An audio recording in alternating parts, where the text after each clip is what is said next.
Okay, it's moved. Yeah, muted. Why am I always muted on YouTube? What the frick? Well, it is a physical mute button, so I wouldn't know. Okay, going back. First off, Sarsi, hello again. Zans, hello. Oh, Sarah, hello. You did not go to my house. I prepared like a bundle of salt and garlic over on my window. You didn't came. You didn't go here. What was up with that? So I ate it. All right. Kazuo, hello. Also, Kefina, hello. How are you? Okay, going back. Saturday is the new Sunday. Yes. So again, I announced on Twitter a few days ago that I won't be streaming tomorrow. I have somewhere to go. No? You're asking for adobo. I told you I only have salt and garlic. I can't. Sorry. I'm sorry. That's all in my food. But yeah, going back, I told everyone that I won't be streaming tomorrow. I have some place to go. To give you a story of it, the place where I'm supposed to get my upgraded chassis as well as the cooling system for my PC was not replying to me anymore. Wait, let me just reduce the voice of the just chatting. It's too loud the sound. Okay, it wasn't available, right? It wasn't. Medyo malakas BMG mo. Yeah, I try. I'm reducing it right now. There we go. That is a lot softer. That's better now. There you go. Okay, so I was talking to a place for if some of their parts are available and asked them if they could change my what's the right term for it? If they can what's the right term? If they can assemble it for me, because I don't know how to assemble a PC. I'm an IT graduate, but I don't know how to assemble PC. What's up with that? But yeah. Fortunately, they're not communicating to me anymore. It takes them a while. I don't know why. They were at first their replies were a little bit slow. Are you planning to upgrade your GPU in the future? In the future, not right now. It's too expensive. Remember, my main contents are Nintendo Switch games, and some of the games I play on PC, majority of are collabs, which is not really heavy on for GPU as well as CPU. So upgrading them is not necessary. It's a waste. It's a waste basically. So so the best is it's best to I would like to improve the chassis. This PC is very old, 2019 when I started streaming. Issue with this one, the main issue is it has a bad chassis, have a bad airflow. So if you have a bad airflow, the system will heat up, the internal system. That might cause some deterioration. So when I use the PC, I'm always using an air condition. At least the external are cold. So when the fans that is for the fans that sucks up air for the system, cold air will enter instead of hot, and there's only one fan that pushes out. I found I have a very specific tool, a very specific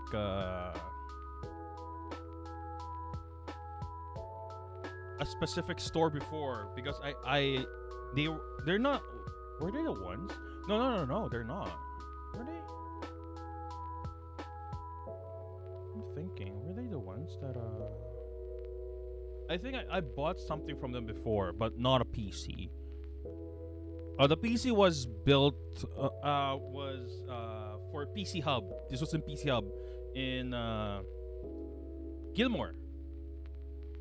For those who are outside of Metro Manila or outside of the Philippines, Gilmore is the go-to place to get PC parts at a reasonable price. So basically, that's what happened. I just I don't want to. I want to go somewhere that is close to us. You know, Gilmore is, even though it's too far away. I'm, it's a bit too far away for me, and I don't want to. You know, it's a long travel. Well, unless I use the LRT, but I don't want to bring my. I don't want to bring my PC in the LRT. People might kick it. I don't want to. So basically, I was looking nearby on our area. I found that the other one. I asked them. They gave me a Gaymore. No, not Gaymore. Gilmore. Gilmore. It is in San Juan. If you know Robinson's Magnolia, they're near that area, Gilmore. PC Hub is the specific one. PC Hub, PC Hub, based on what I've seen, is one of the cheapest one where their price list is available online. I know that there are a lot more cheaper sellers in Gilmore, but I'm the type of person that, you know, communicate everything, right? I want to check the prices. I don't want to keep on talking to people because a lot of people will keep talking and they will not reply at all. So, yeah. So I only need a chassis. I only need a upgraded aftermarket CPU fan, additional case fan for the proper airflow, and I am thinking between a upgrade of the storage or RAM. My RAM, how much is my RAM? Whose RAM? Okay, hold up. I want to check how much is my RAM.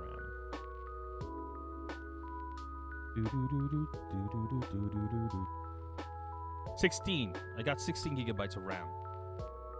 Which you might think that's enough. No, it's not enough. I noticed that some of the system requires a lot of RAM. Especially some games requires a lot of RAM, so I need to improve them. Remember, I'm using a lot of stuff, even in streaming. OBS Studio I'll use a lot. Feature Studio use sometimes. Not much on others. I'm not playing a game right now. Also, I'm not playing a game. I'm not. It's 47% already. 4 GB RAM, gang. Anyone? 4 GB is so low. What the heck? That is so low. At least go for an 8. Have a single stick of 4, then up for an upgrade in future. 2 GB of RAM for. Oh my god. Put it to perspective, my OBS Studio is consuming 1.3 GB of RAM already. VTube Studio is only 200 MB. The heaviest one in my right now is Opera with 700. So yeah, if you want to be a VTuber and stream, you're gonna need a lot more RAM. In my opinion, 60 GB is should be enough. Should be more than enough.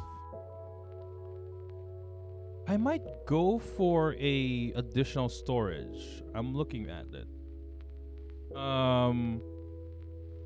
My current solid state, I am not confident with the brand because I don't know the brand. 4 GB was relatively okay 3 years ago, which was the time I bought the laptop. But usually laptops, there is an option to buy additional RAMs, which is why I can't stream Bread's assignment. No. You still have 1 month. Still have 1 month. Saj. Yeah. I guess I also have a lot of assets. Well, not much assets, I guess. This is just like a few things. I don't know how the logic of OBS Studio, for example, if it keeps running other stuff when it's not in use. There's stuff like that, but I'm not sure with that one. Wait, hold up. I have to check something because something's weird. But man, this year. Wait, pinaalala mo pa, bro. Oh, yes. Oh no. Kazo is one of those guys that like, Sir, may assignment po ako. That everybody was not doing the assignment. Oh no. Kazo, oh no. Kazo, no. Oh no, everybody. Okay, guys, where's your assignment? Yeah, don't worry about it. But you still have 1 month. You still have 1 month. Okay. oh shit. Yeah. Don't worry about it, guys. Oh my gosh, Anna is sharing a lot of her fan arts. Like that looks so good. I like it. Oh, I like those fan arts. I like their fan arts as well. No, Kazuo, please. No, Ven. 1 month. You have 1 month. Make out. What? Yeah. So, to give perspective, this week was so a lot of things happened. My God. I thought that you know, oh my God, there are a lot of things that happened this week. I'm not gonna lie. Kozo's public enemy number one. Na. Oh no. A lot of things has happened this past few days, and oh my gosh, good thing I wasn't the center of it. It's just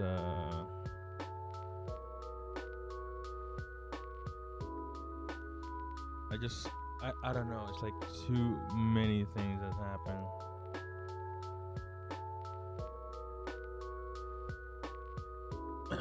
Basically, it's more of like things that happen outside of streaming. Well, still within the community, I guess.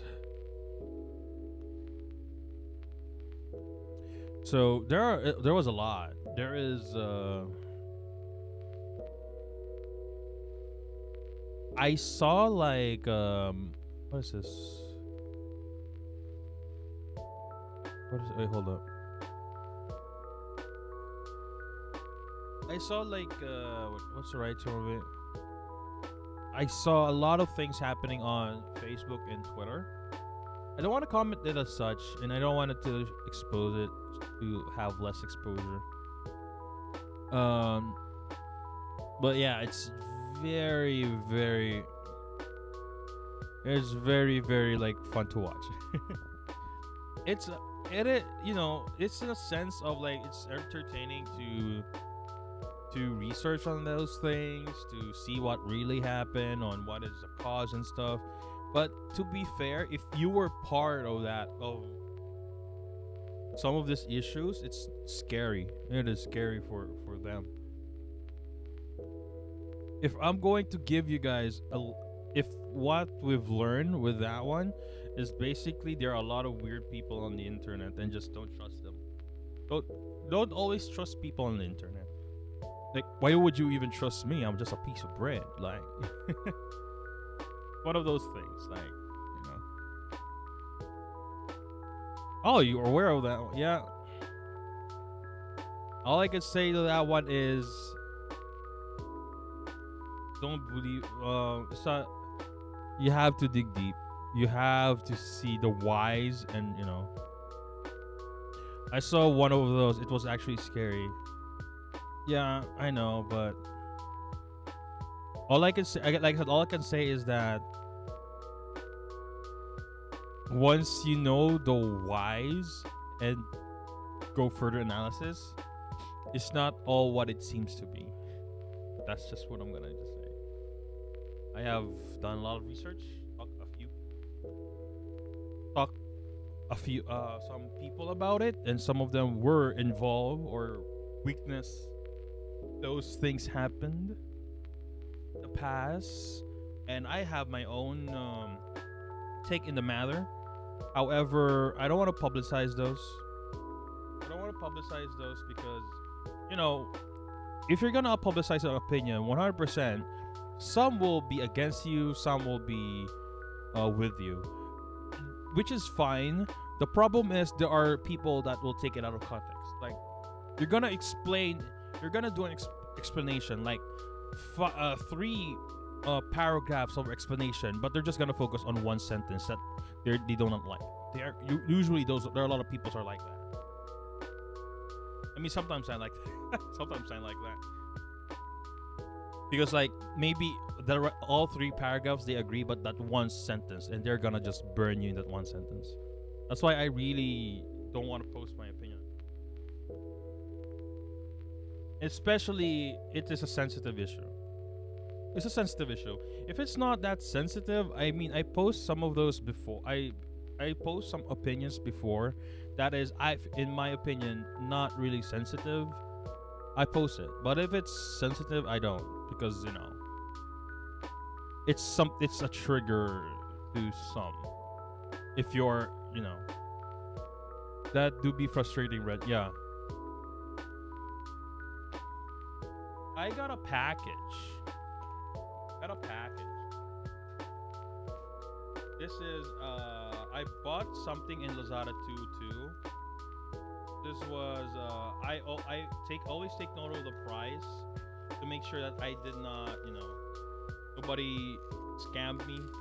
Because there are some in Lazada wherein if tutu is closed, if tutu is closed, they're gonna increase the price and they're gonna discount the price. So the price before tutu would be the same. People these days are easy. No. I mean, that is true that some people are easily get triggered. However, the topic that I'm talking about, it is something that is you should be triggered about it. Come on, I mean, I don't want to talk about it. I don't want to say in details what it is because there are some people in the chat that doesn't know about it.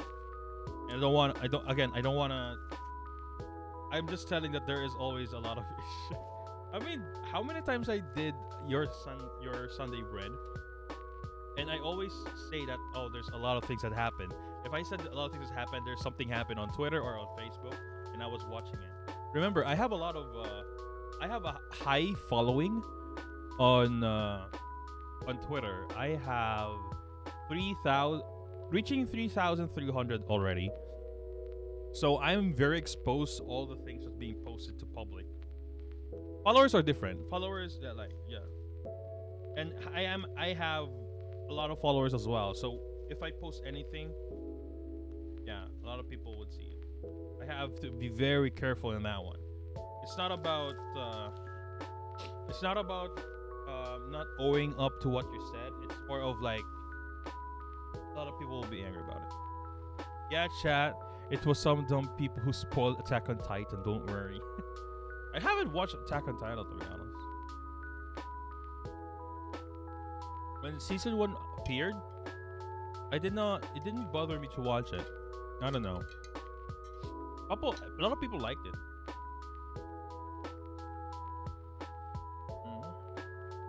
Speaking of which, wrestling. Oh my god. Oh, yeah, for those who didn't know, my VOD for last week, the first one, is already available on the playlist. You could check it out on my YouTube channel.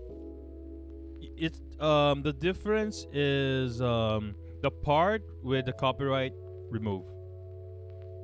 Good thing that happened to me today before my stream next week. Next week, people can be vocal against spoilers. I mean, technically, I post some stuff on Pokemon Legends Arceus that are technically spoilers. That are spoilers. Like, if there are a lot of people that wasn't able to secure a copy of Pokemon Legends Arceus, a lot of them, and I post Pokemons that wasn't announced. They weren't announced. And I still post them because, come on, please love my Coomer too, my Gudra, my Hisuian Gudra. And people got it. People will not call me out with that one. They know that I love Pokemon. I really do happy when Millie is just like keep playing Pokemon. but I am very careful to what to say to her because I think she doesn't stream that game, right? I haven't seen her stream. I think she streamed it once, but she plays it off stream. You know, does he play off stream? Hello, Sun Turtle. Hello, it's been a while. How are you? I see your Sun Turtle. I see your stream sometimes on Facebook. Just don't say hi. Your transformation before, right? Sun Turtle is a. Do you count yourself as VTuber? I'm gonna say you are. VTuber in Facebook. Before she was like a turtle with a pink ribbon. What she is her profile pic right now, but she is using now a uh what do you go? Thank you for. Wait. Oh, thank you for looking out for this turtle, Mr. Bread. Yeah. I don't forget my viewers. I don't forget my viewers. If there are people that watches me that like I will remember. Remember, I don't have much high of a following. So like specific people I would know if you know I could see them. I would know who they not who they are like doxing who they are. Like I would know some of their personality and such. Turtle was the time that I was trying to revamp my Facebook viewership. Turtle was one of those people that watches me. Yeah, but you know, I focus more on Twitch and YouTube. So yeah. Oh yeah, Turtle's avatar right now is a girl with a shell in the back, basically. Still have the motive of a turtle. From Kazuo, there are rumors about they will be adding Iron Man again in MCU. I don't think they will add Iron Man in the MCU like a permanent thing. I don't think that is true.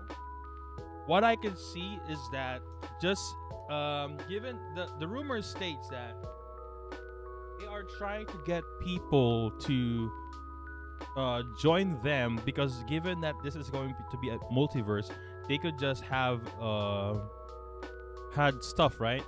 I can say this. I still watch you on Twitch from time to time. I just use different profile. I'm a shy one. No worries, Turtle. No worries. Yeah. So in the MCU, so people are suggesting that they should get Tom Cruise as Iron Man in the Multiverse of Madness. There's speculation, quote unquote. I have some sources. They did not say anything about it. So I'm not going. If my sources didn't say it, so it is a high chance that it is not true. That's how for me. No, they shouldn't. The reason, but according to some, this did not came from my normal source. This is what I did further research because come on, adding another Iron Man is just amazing. Another source suggests that they're not going to do it because Kevin Feige, is it Kevin Feige? I forgot who's Kevin Feige specifically said that we don't want to go to the Iron Man route. They don't want to go like always reference Iron Man every time. If they're gonna reference Iron Man, just reference around them. Fujita, hello, how are you? Just reference people around them, not how are you? Doing great. Not Iron Man itself. Remember, like what happened in I can't say much.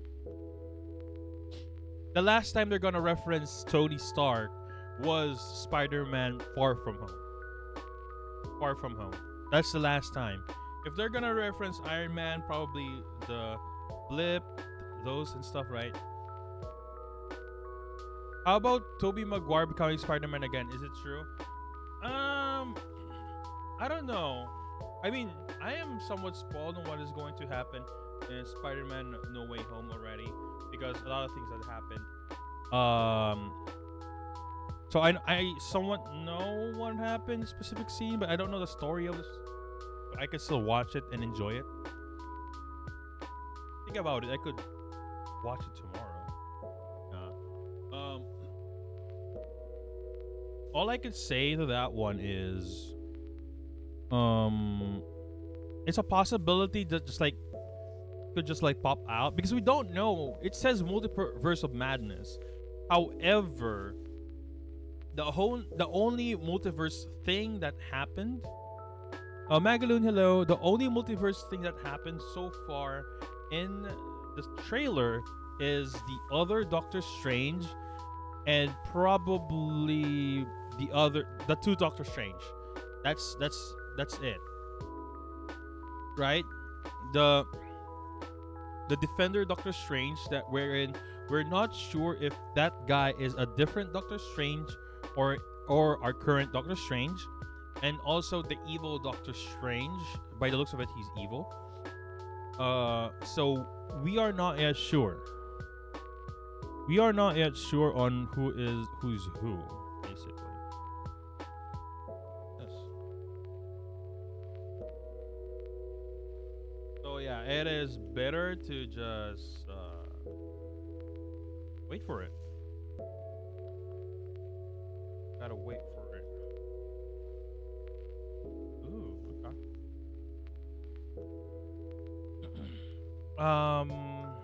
Because I don't think Tobey Maguire was. I've seen some of the interviews of Tobey. With Tobey.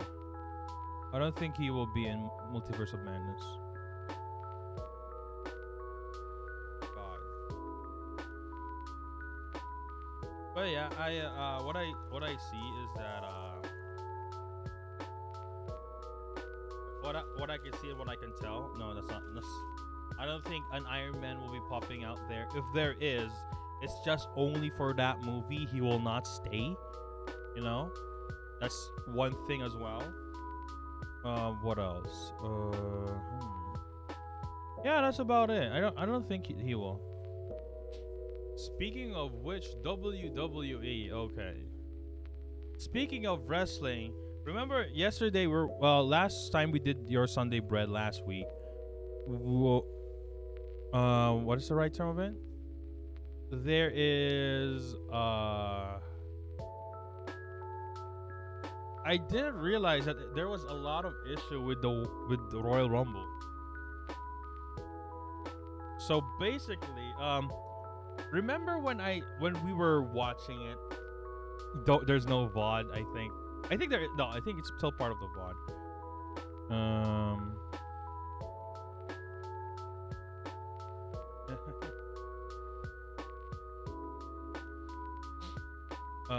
Yeah. So I didn't realize that specific Royal Rumble had a lot of issues, especially in the Royal Rumble match.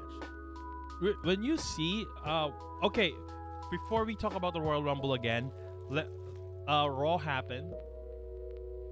He will face Roman Reigns. Brock Lesnar chose Roman Reigns to fight. To fight for the Universal Championship. But it's Saturday. It's quote unquote Sunday bread.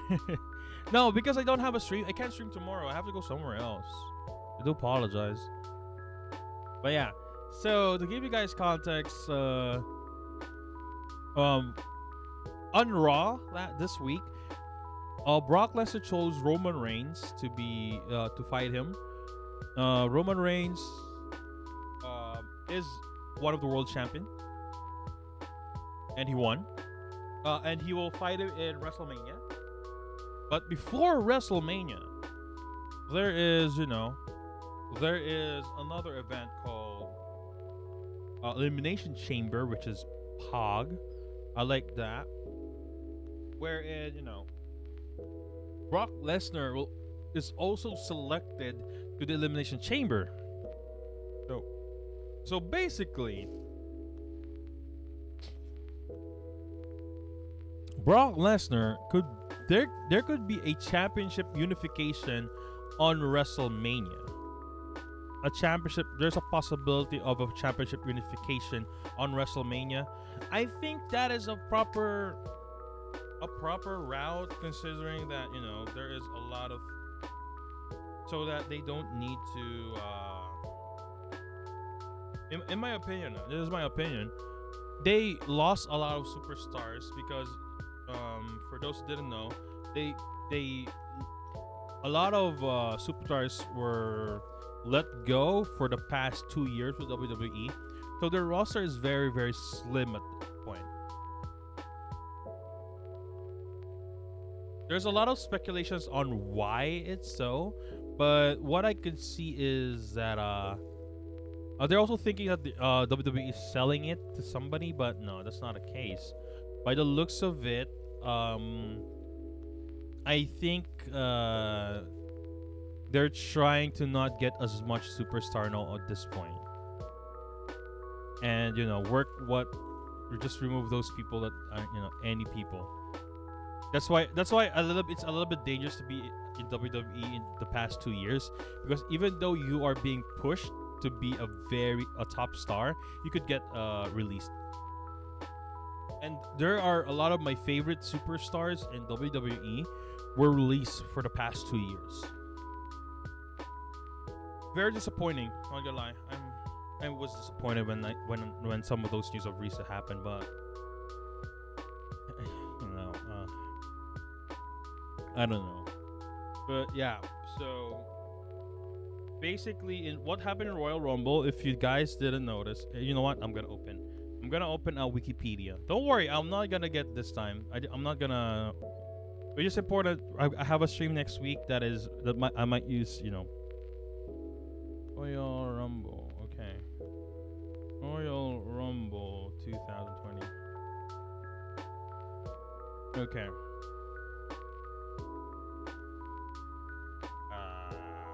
Yeah.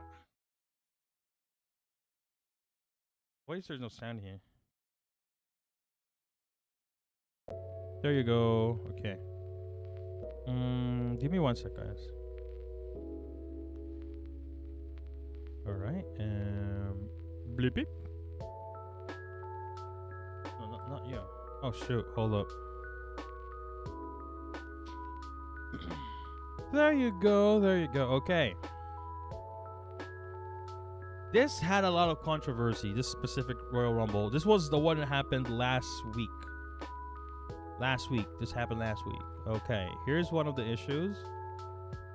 The men's Royal Rumble. Where is that? This is the female one. The winner was Ronda Rousey. She returned and eliminated 4 people. Who did she eliminate? She eliminated Charlotte Flair. Okay, that's good. Zotsky. Yeah, okay, that's fine. Nikki Ash. Okay. Who else? Who she eliminated? Ronda Rousey, and Brie Bella. Okay. Okay. Fine. Brie Bella eliminated 3 people. What the hell? Who? Brie and Nikki Bella. Wait, Nikki Bella is there? Oh, okay. That's weird. Sarah Logan, Nikki Bella, and Liv Morgan if someone got eliminated. Okay. Well, Ronda wants to win. Okay, here. Johnny Knoxville was in Royal Rumble. That was so funny. And people were a lot of people are applauding him in backstage. They applauded him. Like, you go, man. You're awesome.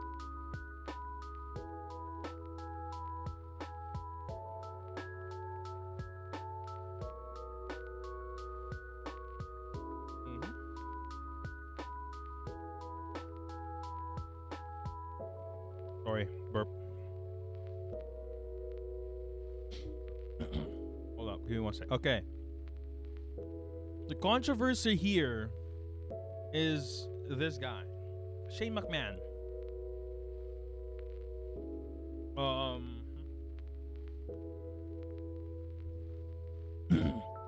So, from the backstage, backstage, the one that orchestrating the Royal Rumble for the past 3 years was Triple H. Tyson Kidd and Shane McMahon. For those who didn't know Tyson Kidd was a former wrestler in WWE, but unfortunately, due to a very bad bump, he was forced to retire.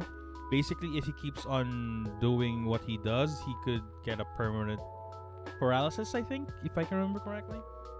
He is yeah, that's the thing. It's then what happened? So Tyson Kidd was not on the day of the past 3 Royal Rumbles are actually good. If you watch all of them, it's actually good. Well, those 3 are the masterminds of it. Okay, let me just Mhm. Mhm.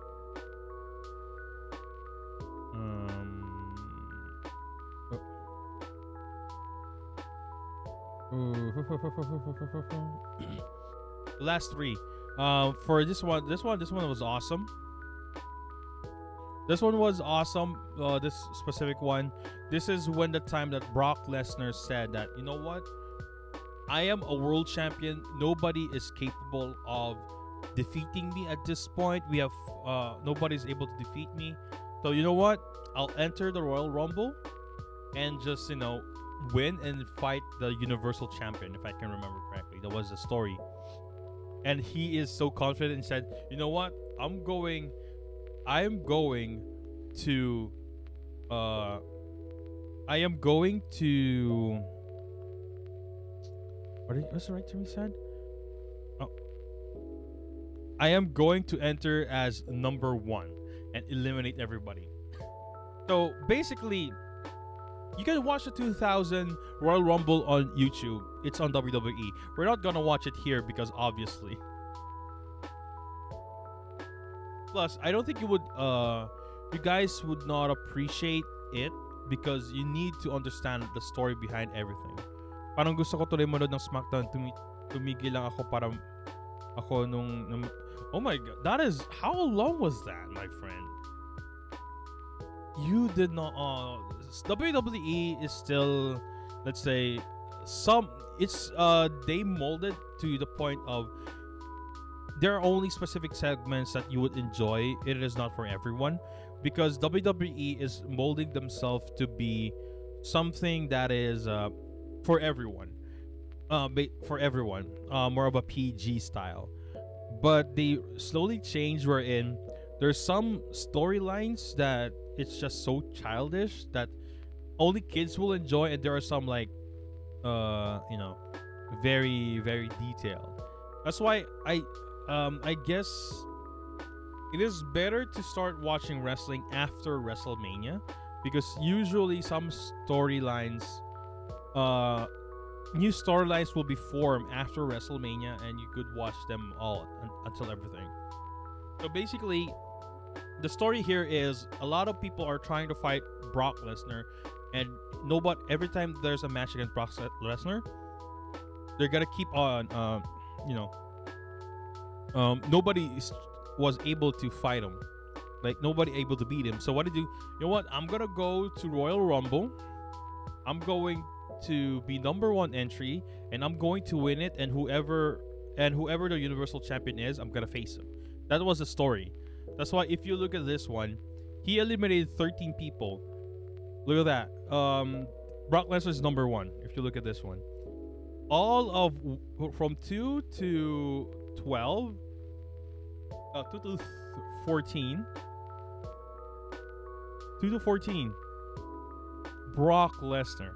All of them are Brock Lesnar. And if you go look at this one, Elias 1 minute, Eric 8 seconds, Robert Roode 41 seconds, John Morrison 9, Kofi Kingston 5 minutes, Rey Mysterio 2. See, the time is so short.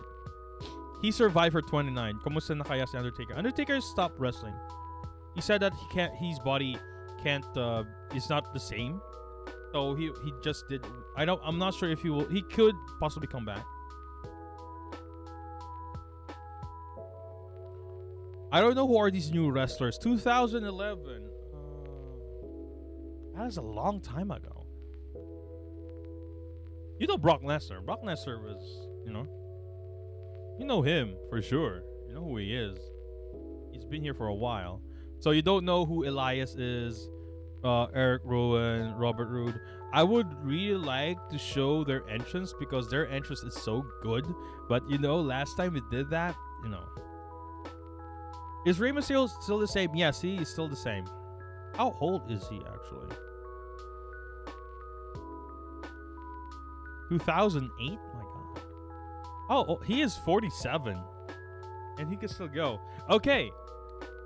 You want to know something that's new with Rey Mysterio? You want to know something new with Rey Mysterio? This is Rey Mysterio. He is 5'6". He has a tag team partner right now. Especially to 3 a.m. raid and Kazuo, given that you stopped watching in 2011 and 2008, you would be surprised who's his tag team partner. Do you have a guess who is his tag team partner? Especially 3 a.m. raid. Do you know who is his tag team partner right now?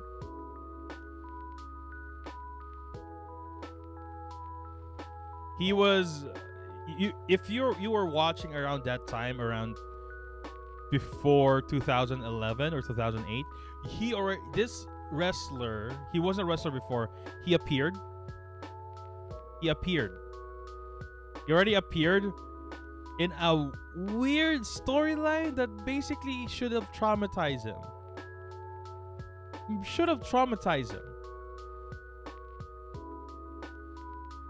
Okay, there's no picture. Okay.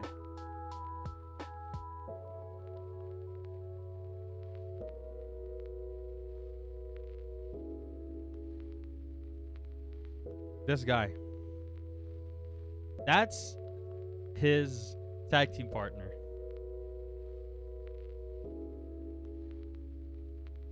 This was... Okay, to give you perspective, if you know... this will remind you. You see, remember the storyline? If you watch Eddie Guerrero, you would know this storyline. Remember, Eddie Guerrero and Rey Mysterio are like... Okay, give you this background. Rey Mysterio and Eddie Guerrero were best friends, right? And then when Eddie Guerrero turned heel, turned bad guy, he told Rey Mysterio that one of his child is his son, Eddie Guerrero's son, and that was Dominic Mysterio. So there was a match in WrestleMania, Eddie Guerrero versus Rey Mysterio, SummerSlam. I'm gonna look for the match card. This one, the custody of Dominic ladder match. So there was a ladder match. Whoever wins the ladder match will take custody of Dominic. So for those, it's a wonderful match to watch. Basically, you know the ending, given that I told you who is the tag team partner. The ending basically is Rey Mysterio won. On how he won, you better watch it. I know you can watch it. So this kid right here, this happened in August 2015. Now, Dominic Mysterio is now a wrestler in WWE, and he is a tag team partner of Rey Mysterio. That's his son. He's a lot taller. He already won the tag team champion, if I can remember correctly. He was a... Yep. He won a SmackDown tag team champions already. Back in 2000. Yeah, 2000. I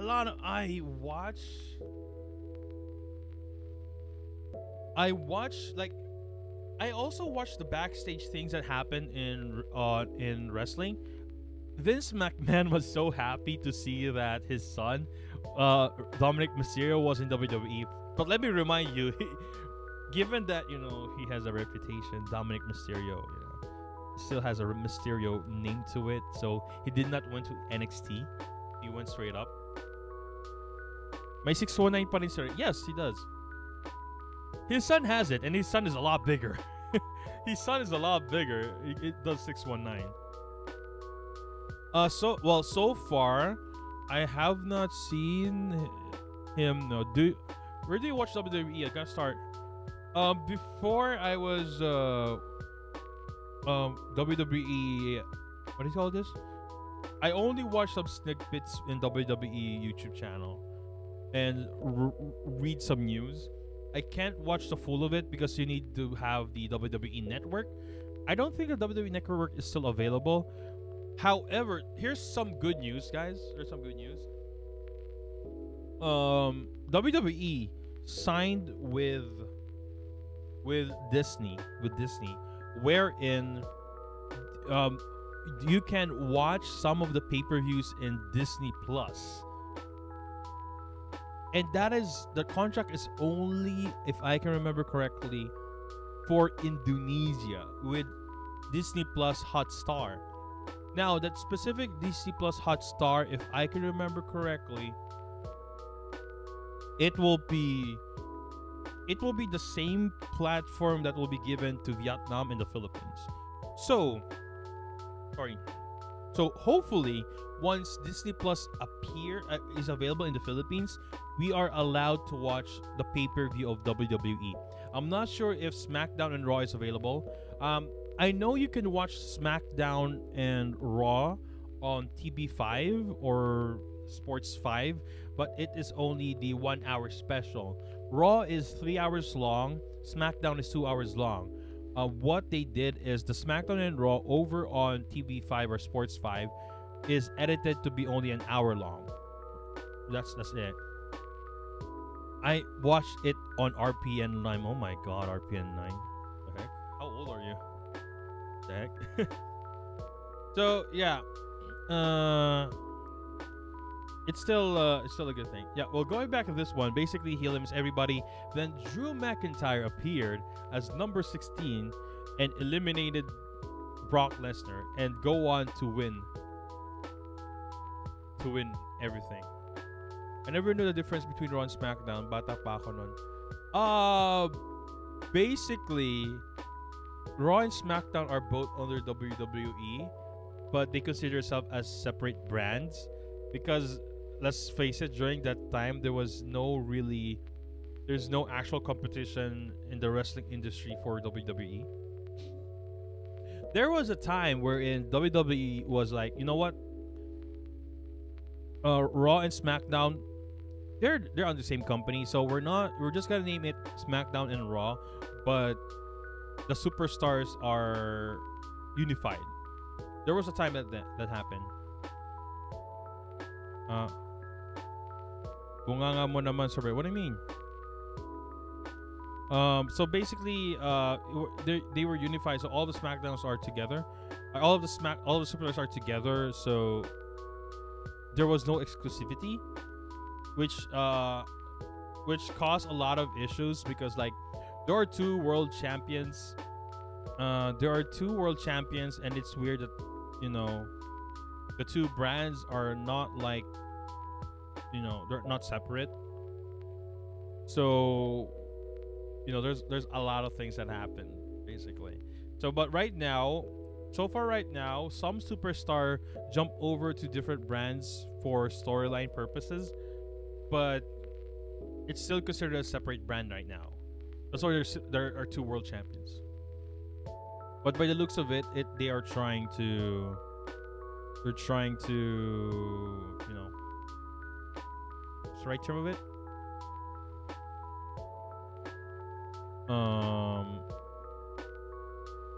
They're trying to separate. By the looks of it, they're gonna unify the champions. By the looks of it, I'm not sure though. Okay, 2001 Royal Rumble. It is actually very weird. You'll see. So Dominic already participated in this one. Hurricane Helms, like the hurricane appeared. Where's the hurricane persona? Stand back, because the hurricane's coming through. There we go. Damian Priest was the only NXT. Braun Strowman was the last. Okay. So basically, I like this one because the number 1 and number 2 entrants of the Rumble were the last ones were the last ones. You can see Edge and Randy Orton. They were the last ones. Well, and Edge was the number one and he won. Did he won the Royal Rumble? I think he lost WrestleMania. I think he lost WrestleMania. Let me check. Elimination Chamber, Fastlane, NXT Takeover, WrestleMania. Okay. Who's Bed Buddy? Who were the matches in this one? Let me check.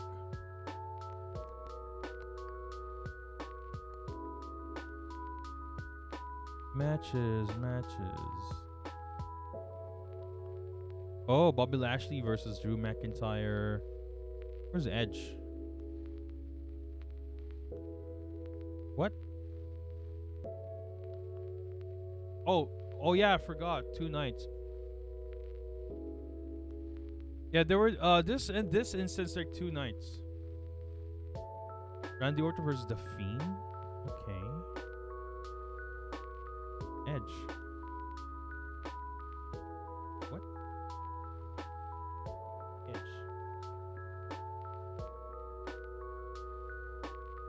Doesn't have a match?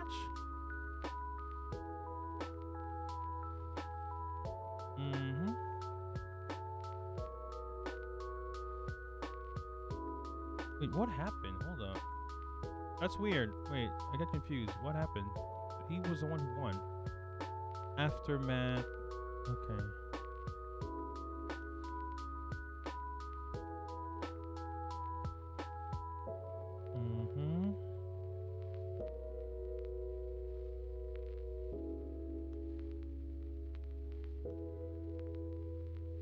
Edge.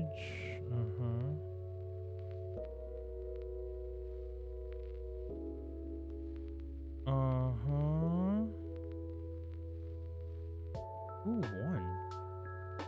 Wait, I'm confused. Why did Edge lost? He won, but why is he? I'm confused. He won the Royal Rumble.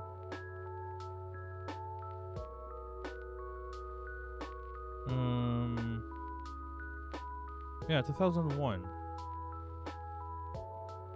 So the next one is NXT, so we don't need that. Elimination Chamber is the next one. Is Edge here? Edge. John Morrison, no. Fatal 4-Way. No. Daniel Bryan, no. Oh, he became a Universal Champion. Huh, 2011, okay.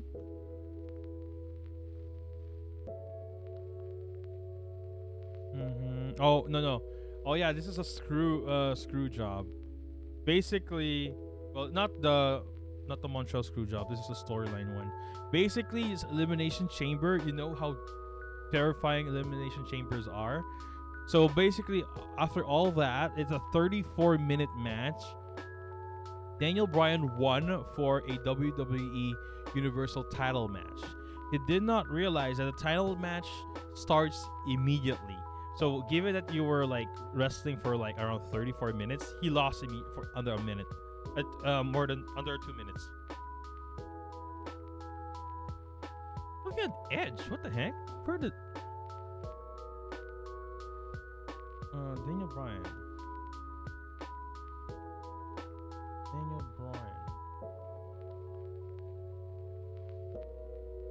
Oh, and Daniel Bryan was one of the first one who entered.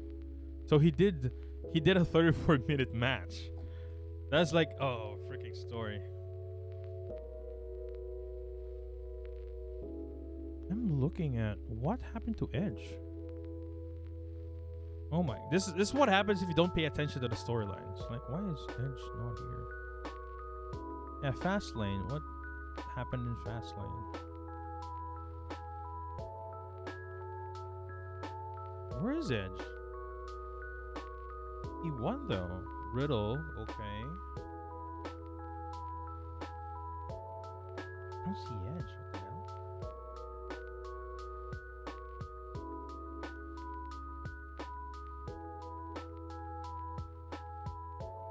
Or did he fought?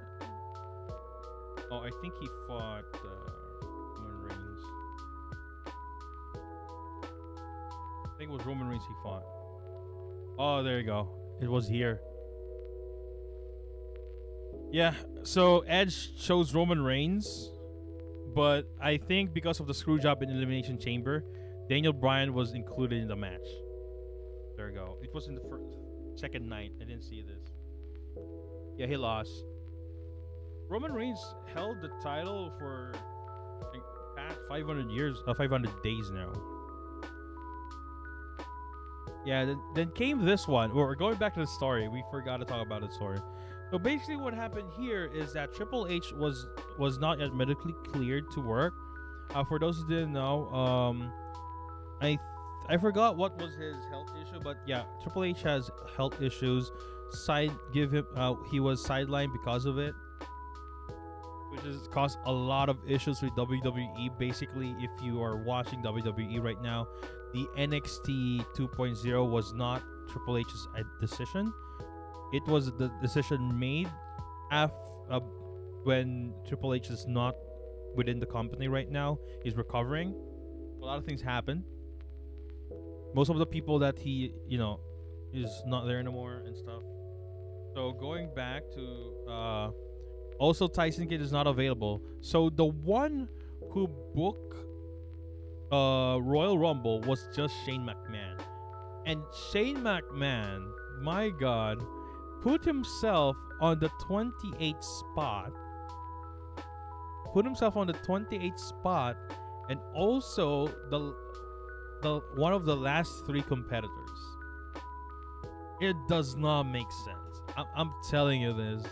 It does not make sense. A lot of people were angry, and it was found out that it was all Shane McMahon's idea.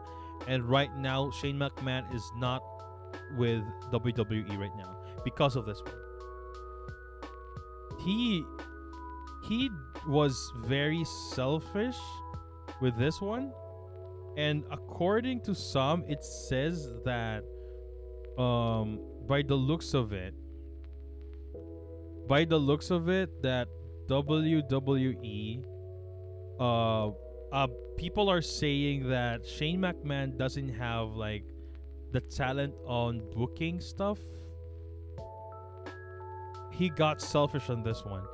Why am I saying that the last three competitors is very important? If you watch a lot of Royal Rumbles, you would see that the last three are very story based on the storytelling wise. It is very, very important. If you watch the last few moments of all WrestleMania matches, usually the final three are like, you know what, I'm the one who's gonna win. No, I wasn't gonna win. Like, if you look at this one, it's Shane McMahon, Drew McIntyre, Brock Lesnar's like, what? That's weird. Why is Shane McMahon there? You understand the history between Drew McIntyre and Brock Lesnar. You would understand that. That is fine. And what else is... It was supposed to be Riddle would be the winner. Riddle was booked to be a winner before. One of the winners. At least. Because they're gonna set up a... But, I think a lot of things change in the backstage. That's why a lot of people are not happy with it. But yeah, the next event will be Elimination Chamber. Hold on, Elimination Chamber. You can only use Wikipedia because Oh, hello. You know what? I'm gonna. Okay. So far, the matches is. Okay, this is weird. Drew McIntyre and Madcap Moss. That is Roman Reigns versus Goldberg. Like, that hasn't happened before. Okay, that's why. The Usos versus the Viking Raiders. You guys don't know who the Viking Raiders are, for sure. Becky Lynch, you don't know Becky Lynch is, versus Lita. Lita came back. So Bobby Lashley versus Brock Lesnar versus Seth freaking Rollins. Austin Theory, Riddle, and AJ Styles. Okay. If you guys stop watching wrestling for a while, I think the only person that you know, and this is their poster for the Mission Chamber, is Brock Lesnar and Bobby Lashley. Probably AJ Styles, but most likely these two only. AJ Styles was the star of a different wrestling company during the time these two were were active in WWE, which was TNA. He was the man in TNA, but he got signed to WWE. He went to other promotions, New Japan Pro Wrestling. He went to New Japan Pro Wrestling before, New Japan Pro Wrestling (NJPW). But hmm so yeah, Seth Rollins is one of the product of NXT. NXT is like their developmental brand. Also, Matt Riddle was one of them, and Austin Theory. These three were like recruited from indie wrestling promotions, and went to NXT first, and went to WWE. Is all of them. Austin Theory is the youngest, if I can remember correctly. This guy, this Seth Rollins is a Grand Slam champion. What do you mean Grand Slam champion? He has won all of the titles that he can win. He won all of them. He won already Royal Rumble. He's a big guy. He is a very in the modern era. If you guys haven't watched wrestling for a while, he is one of the big names in WWE right now. Seth Rollins. Matt Riddle is relatively new. I like how he fights. I do recommend watching one of Matt Riddle's fight as well as Seth Rollins. They are so good in the ring. There you go. Viking Raiders. Their name was War Machine before, but yeah, they are also they were in the indie scene before they went to NXT. But yeah, Becky Lynch as well is one from the NXT again, from the developmental state, and got called up a few years ago. She is very popular because she had an iconic picture wherein the women there Survivor. If you know Survivor Series, right? Before when, well, even now actually, Survivor Series, it's the time where what it is right now. It's a brand war. So WWE versus SmackDown kind of deal. She was in SmackDown at that time, and she had an iconic moment wherein she got punched in the face so hard that it broke her nose, and her nose was bleeding. So she had an iconic moment there when she was like smiling and has blood all over her face, and they start calling her the man. She is a very good wrestler, though. She's a good wrestler. You know Bobby Lashley?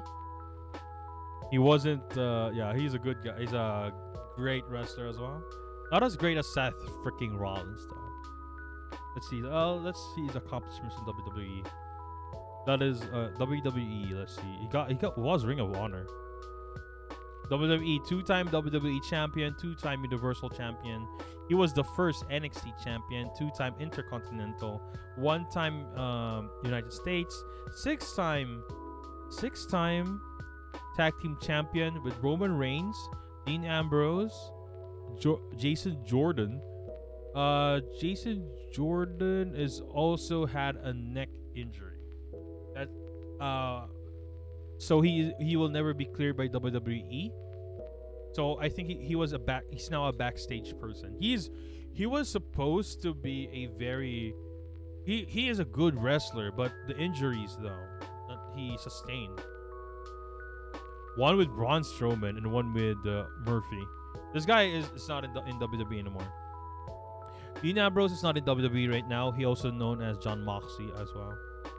Money in the Bank, his cash in was very iconic. Sorry. His Money in the Bank was very iconic. So the story is that it was Brock Lesnar versus Roman Reigns. Brock Lesnar was the heel at that time, and Roman Reigns was the was the babyface. The problem is this was the time where whatever every time they tried to push Roman Reigns, nobody liked him. Nobody not liked him at all. So the match between him and Brock Lesnar was not good. Like everybody is booing, nobody was interested. Even though Roman Reigns is very athletic, uh, Brock is not that athletic, but he's like a powerhouse, right? Nobody liked the match, and then at the very end of the match, Seth Rollins, with his Money in the Bank contract, jumped in, turned it into a triple threat match, and he won. It became like it's called like Heist of the Decade. That's what it's called. Like both of the competitors are very tired, and he appeared. Also won Men's Royal Rumble in 2019. Oh, Gold Rush Tournament. Yeah, he is a very accomplished guy in WWE. But he has like a lot of, stuff. Austin Theory, I have not seen his matches because he's one of those new ones. I want to watch more, but he is popular in the indie scene. I think he hasn't won anything in WWE yet. Oh, future star of NXT. That's about it. He's relatively new. Matt Riddle, though, is the original bro. When he fights, when he wrestles, he doesn't wear any shoes. He just wrestle with his feet. See if you see this picture. See that? That's how he wrestles, with his feet. Doesn't wear boots. He's a weird guy, but he's an awesome guy. He is an awesome guy. I think he was a tag team champion with Randy Orton, and their name is. They are the RK Bro. Yeah. See, there you go. He became a NXT champion with Pete Dunne. Became a Raw champion tag team with Randy Orton, and one time he became a United States. He's a very good competitor as well. Oh, he went. Oh, 2K20? He was there? Oh, I didn't know. Also, the game 2022. I want to play that. Hold on, I want to see if signature move. Can you see the signature move? Oh yeah, he has that allegation, but it was cleared out. He was a martial arts. 8 wins, 3 losses. Come on, that's cool. His finishers are very weird. Basically, it has a lot of bro handle, bro nado, and stuff like that. Watch his match. He is a very good competitor. I don't want to watch here because we know what happened last time. If we're going to get an opportunity to, you know what? Next time, if once Disney Plus and WWE is available in the Philippines in Disney Plus, let's watch some pay-per-view. If you guys are up for it for wrestling. Okay, let's see here. AJ Styles' picture is broken, but he's one of the very famous one. He's one of the famous wrestlers out there. He has a lot of things under his belt, like accomplishments. Where is it? Yeah, that was AJ Styles before. Yeah, that's him. But he went long hair. Where is it? Yeah, pay-per-view watch along. Yeah. Once it's available.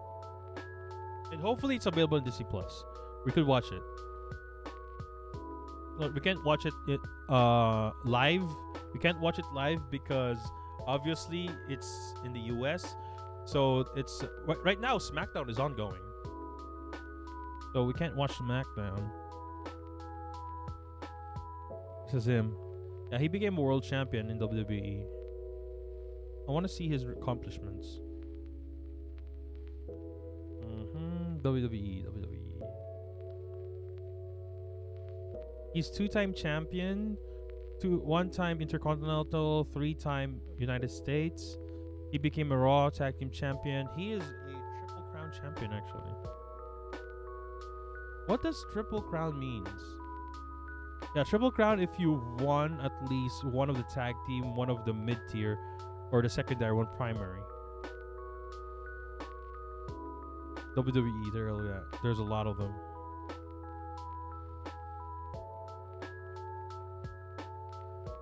Oh, the Revival and Profits won all of the tag team champions. Okay. Big E? What? Why Big E's included? What? Oh yeah, he is technically. You're technically counted as triple champion if you've won the secondary champion, which is either the US or the Intercontinental champion. Big E won both of them. And Big E already won the other. Yeah. AJ Styles is one of them as well. Drew, like if you see these are notable people. Like, I guess you wouldn't know who this guy, Pedro Morales, is an old guy. Is Big Show still there? Not in WWE. He's in AEW. I'm not sure if he's a wrestler in AEW or it's just something behind. AEW. AEW is another wrestling firm that is competing right now with WWE. They are, if you really want the really edgy, like old school wrestling, like they are not meant for kids.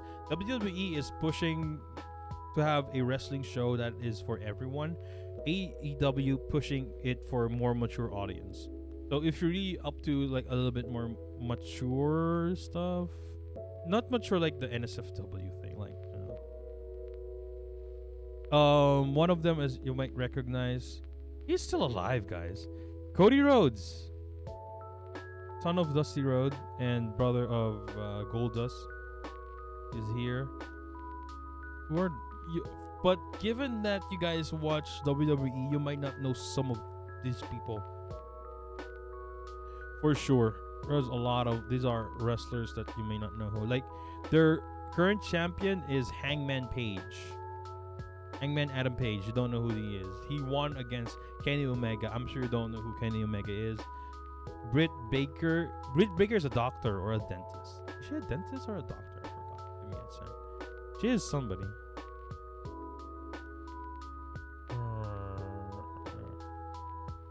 Is she a doctor of what?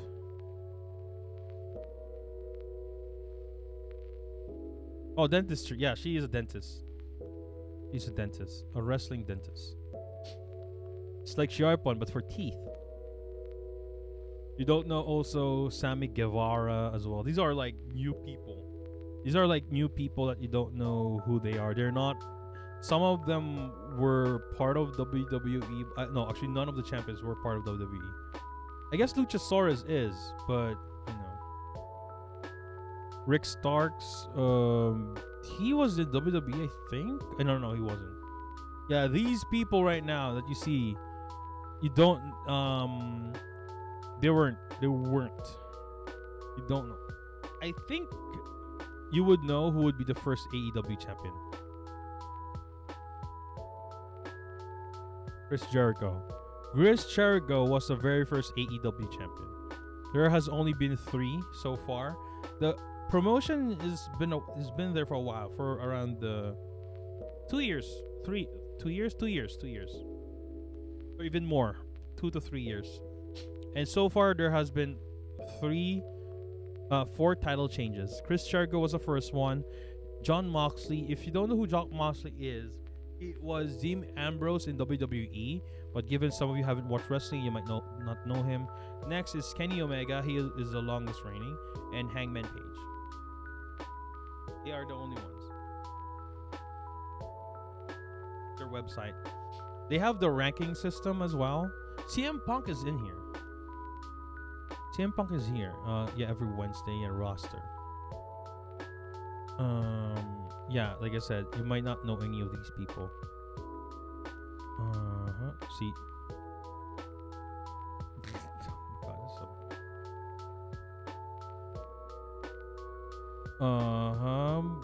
I will tell you if they came from... Oh god, there's another one of those things. I mean, if you're going to... Hold up, give me one sec. You know this, we're like chill, right? Hold up, give me 1 sec. I have to burn someone.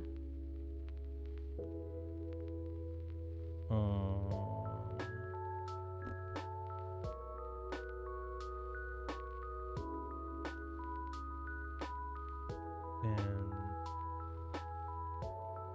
there you go.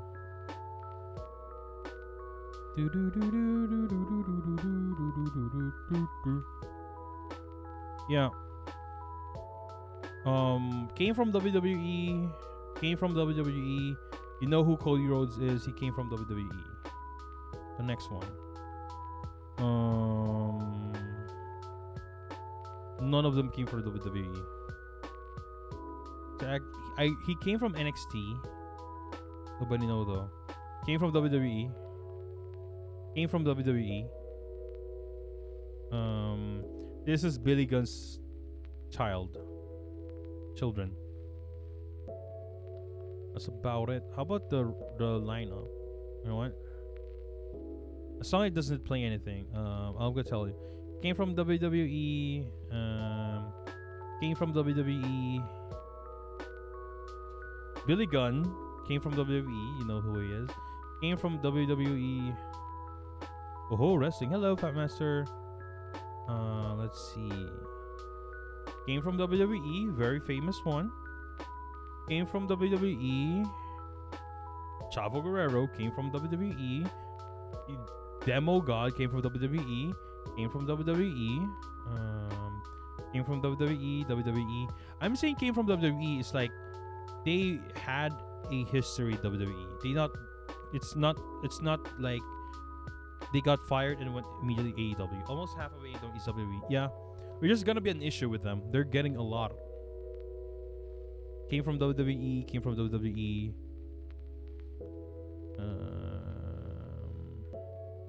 This guy, I don't know who this guy is, but I think he will be a superstar.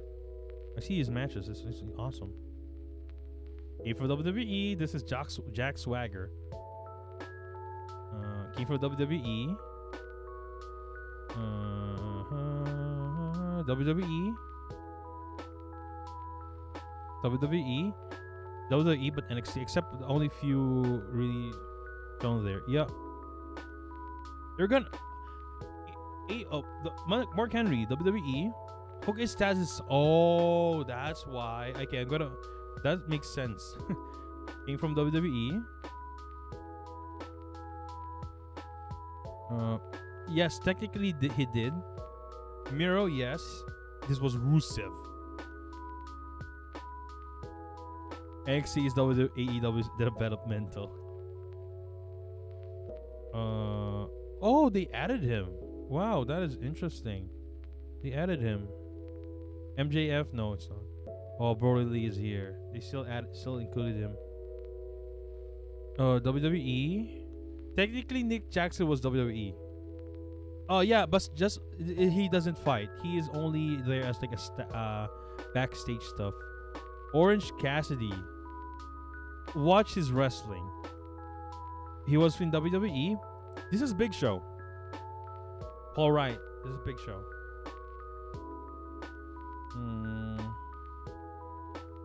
This guy will not. His contract is not gonna get renewed. Let's see. WWE. This is Stan.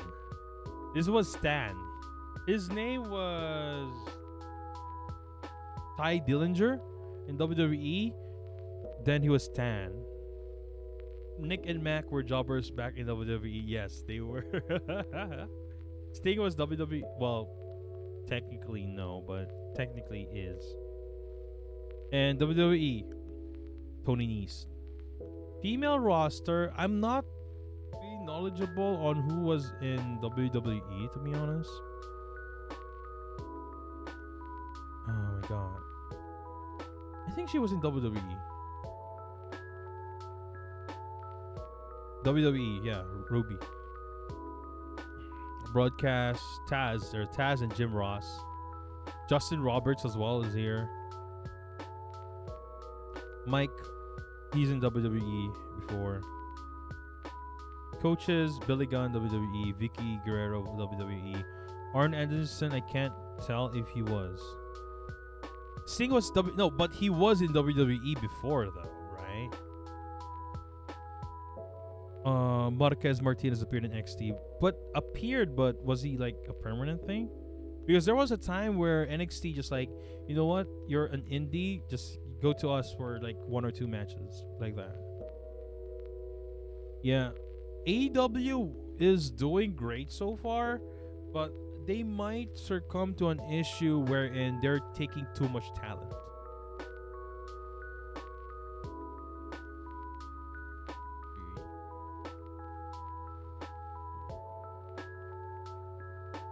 Superstars, there we go.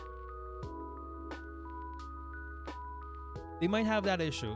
She was employed. Okay, so technically she's WWE. Yeah, so look at this lineup. They only have a few shows, right? They only have a few shows. They have a lot of talent. There's a lot of them, to be honest. There are still a lot of wrestlers that released by WWE that they're trying to get, if the sources were true. She participated in the Battle Royale in AEW pay-per-view, then W offer her a contract. Oh. No, I guess the AEW thing is like a one-off thing. So it's fine. Yeah, I'm concerned with AEW that they might keep on getting former WWE people. They don't need to. They have a lot. They already have a lot. There's already rumors that Bray Wyatt was coming in AEW. There's a lot more. There is a lot more. Keith Lee is also going to AEW. No, he is. The problem is, I don't think AEW. What AEW will do is like, those people will actually. CM Punk is not here. Where's CM Punk? Oh, here it is. CM Punk. I don't know. I don't know if it's a good idea if they're gonna keep getting people from WWE. I think WWE is actually doing a smart thing in the perspective of a company. It's technically it's bad that they keep on releasing people, especially though even if they're pushing a lot of people. Those people that they release are being pushed to the heavens, and they're just like, okay, we're gonna release you. It's just weird, but in the perspective of the company, I think the rumors are somewhat true, wherein they're just going to merge the champions as well. So if they're going to merge the champions, Raw and SmackDown is like, combined at this point. It's just like they're just gonna name it Raw and SmackDown, but the roster is just one big family now. I think that's what WWE is getting. So it's only separated with NXT now. Which I would prefer that way, because like when Survivor Series will appear, it will be like NXT versus WWE. I would like that. They did that before. It was amazing.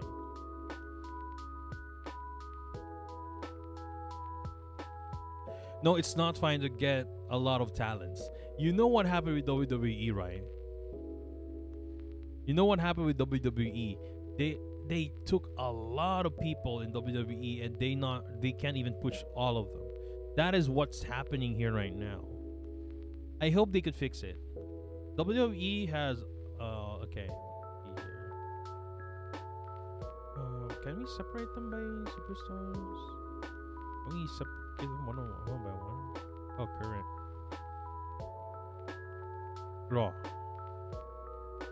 Okay, in Raw, Adam Pearce, he's a quote-unquote general manager. AJ Styles, Alexa Bliss, Apollo Crews, Austin Theory. This is Bobby Lashley. Corey Graves is a commentator. This is Dominic. Dolph Ziggler. You should know who Dolph Ziggler is if you were watching around 2011. Doudrop, Edge. Finn Balor is a good guy. He's an awesome guy. Liv Morgan Kevin Owens is a good wrestler. Let's see here. R-Truth, you know him. Rey Mysterio is here. Randy Orton. Some of these guys are very good, but If the last time you watched around 2011, some of them you don't know. This it's been a while. I mean, Shelton Benjamin is still counted in the roster, though I haven't seen him. Oh, I saw him. I saw him a few tapings before. What I mean that they're still use them in storylines, but that was back when there wasn't a lot of talent. Yeah, that's what I'm talking about. I John Moxley. Well, John Moxley is a main event guy. Like they're taking too much. A lot of people. They're taking too many people. There already been reports that they're not going to renew Marco Studd's contract as well as Peter Avalon. They have to say that okay, there are too many talents. Either release some talents, which I don't think they would do it immediately. They would rather what they're gonna do is they would not renew the contract, which is a little bit of an issue because usually contracts take a while. So I don't think AEW would release talents unless they are controversial and such.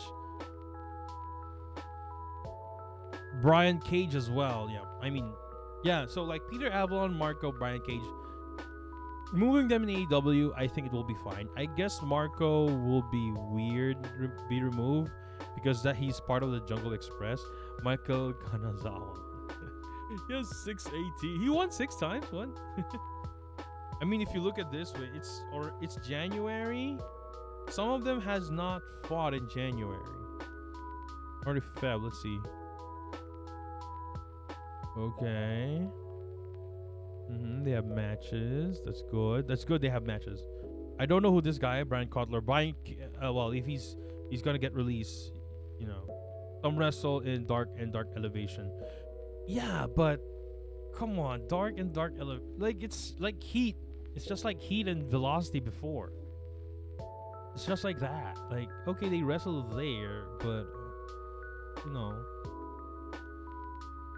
still there's but no one watches those shows. I think there are people watches them, but come on. Brock Anderson, I don't know who that guy is.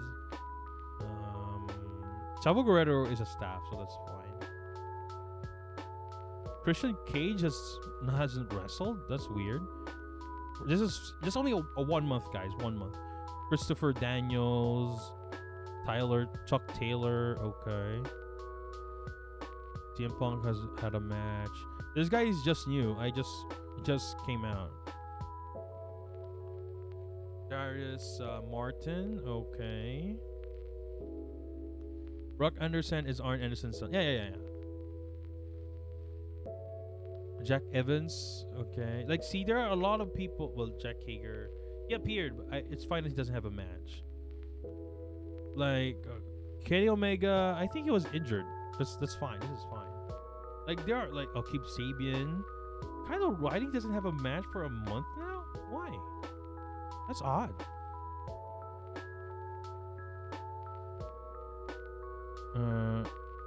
Cutler won't get cut as camera guy for BTE. Maybe he doesn't get cut, but they might not renew his contract. He might not renew his contract as a professional wrestler. Like, there are already some here. Well, that's fine. He's a staff. Some of the wrestlers here has not wrestled for a month. The start of 2022. I am not really focused on Kyle is on paternity leave. Like, oh my god. Pac is also not. I don't know if Paul Wright will be a wrestler or just a staff. For some reason, he has a 3-0 record.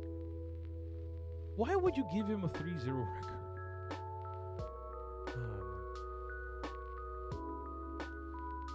At least Peter Avalon fought. Like, some of them doesn't have a match. Oh, I don't know why.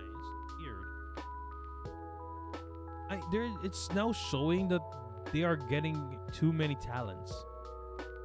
I don't know if would you be happy to be part of AEW where they're gonna push you in AEW for a while, then just go to Dark Elevation afterwards.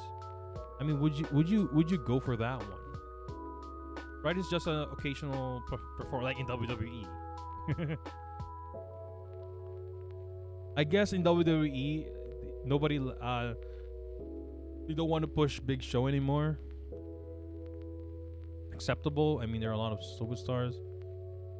For sure, this is actually an weird one. Maybe he's on vacation, or he's stepping aside so that other people will be pushed. It's just weird for Kenny Omega to be 0-0. Not gonna lie. I like this guy. He's an awesome guy. He's the executive vice president of the company.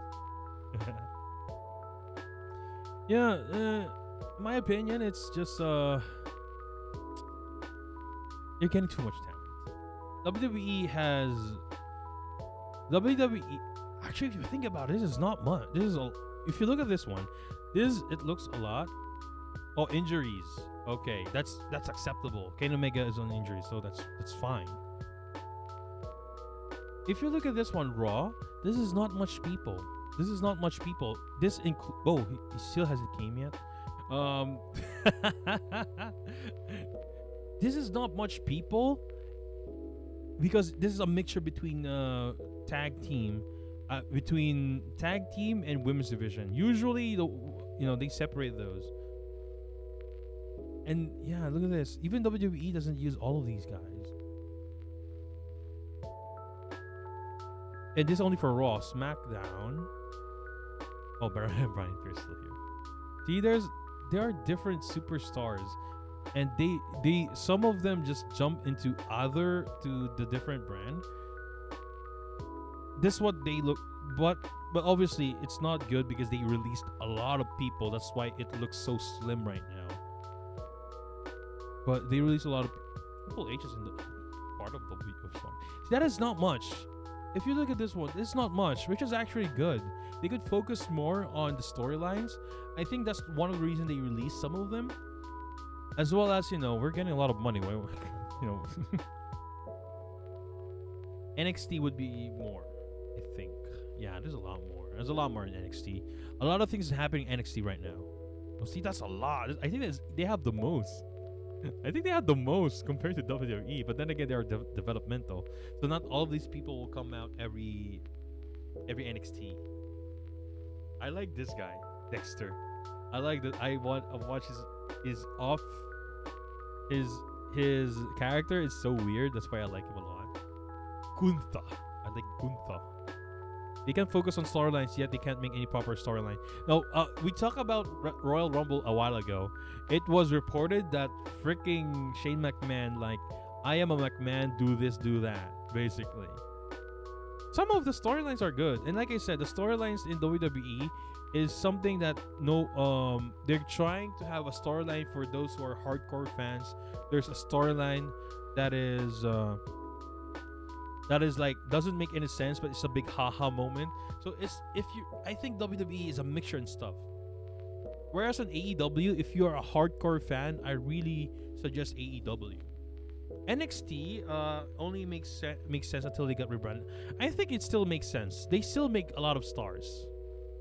O'Shea got fired for trying to build Rumble around himself. Yes. That's a stupid thing he did. Yeah, some of these people is just developmental though. But I think they're gonna be. LA Knight is said to be going to SmackDown after WrestleMania. Those were the rumors. Roderick Strong probably might move to AEW. I mean, if you look at this one, I think Wade Barrett is just a commentator here. He's not a wrestler. No, I fell asleep during the Rumble, not gonna lie. I just woke up and Brock something won. It's a lot of people. I haven't fully watched the Royal Rumble. It's hard to watch from where I am. But storyline wise, it makes sense. It makes sense. I guess, a lot of issues to that. They do. They build superstars, my friend. Let's see here. I mean, come on. Look at the winners.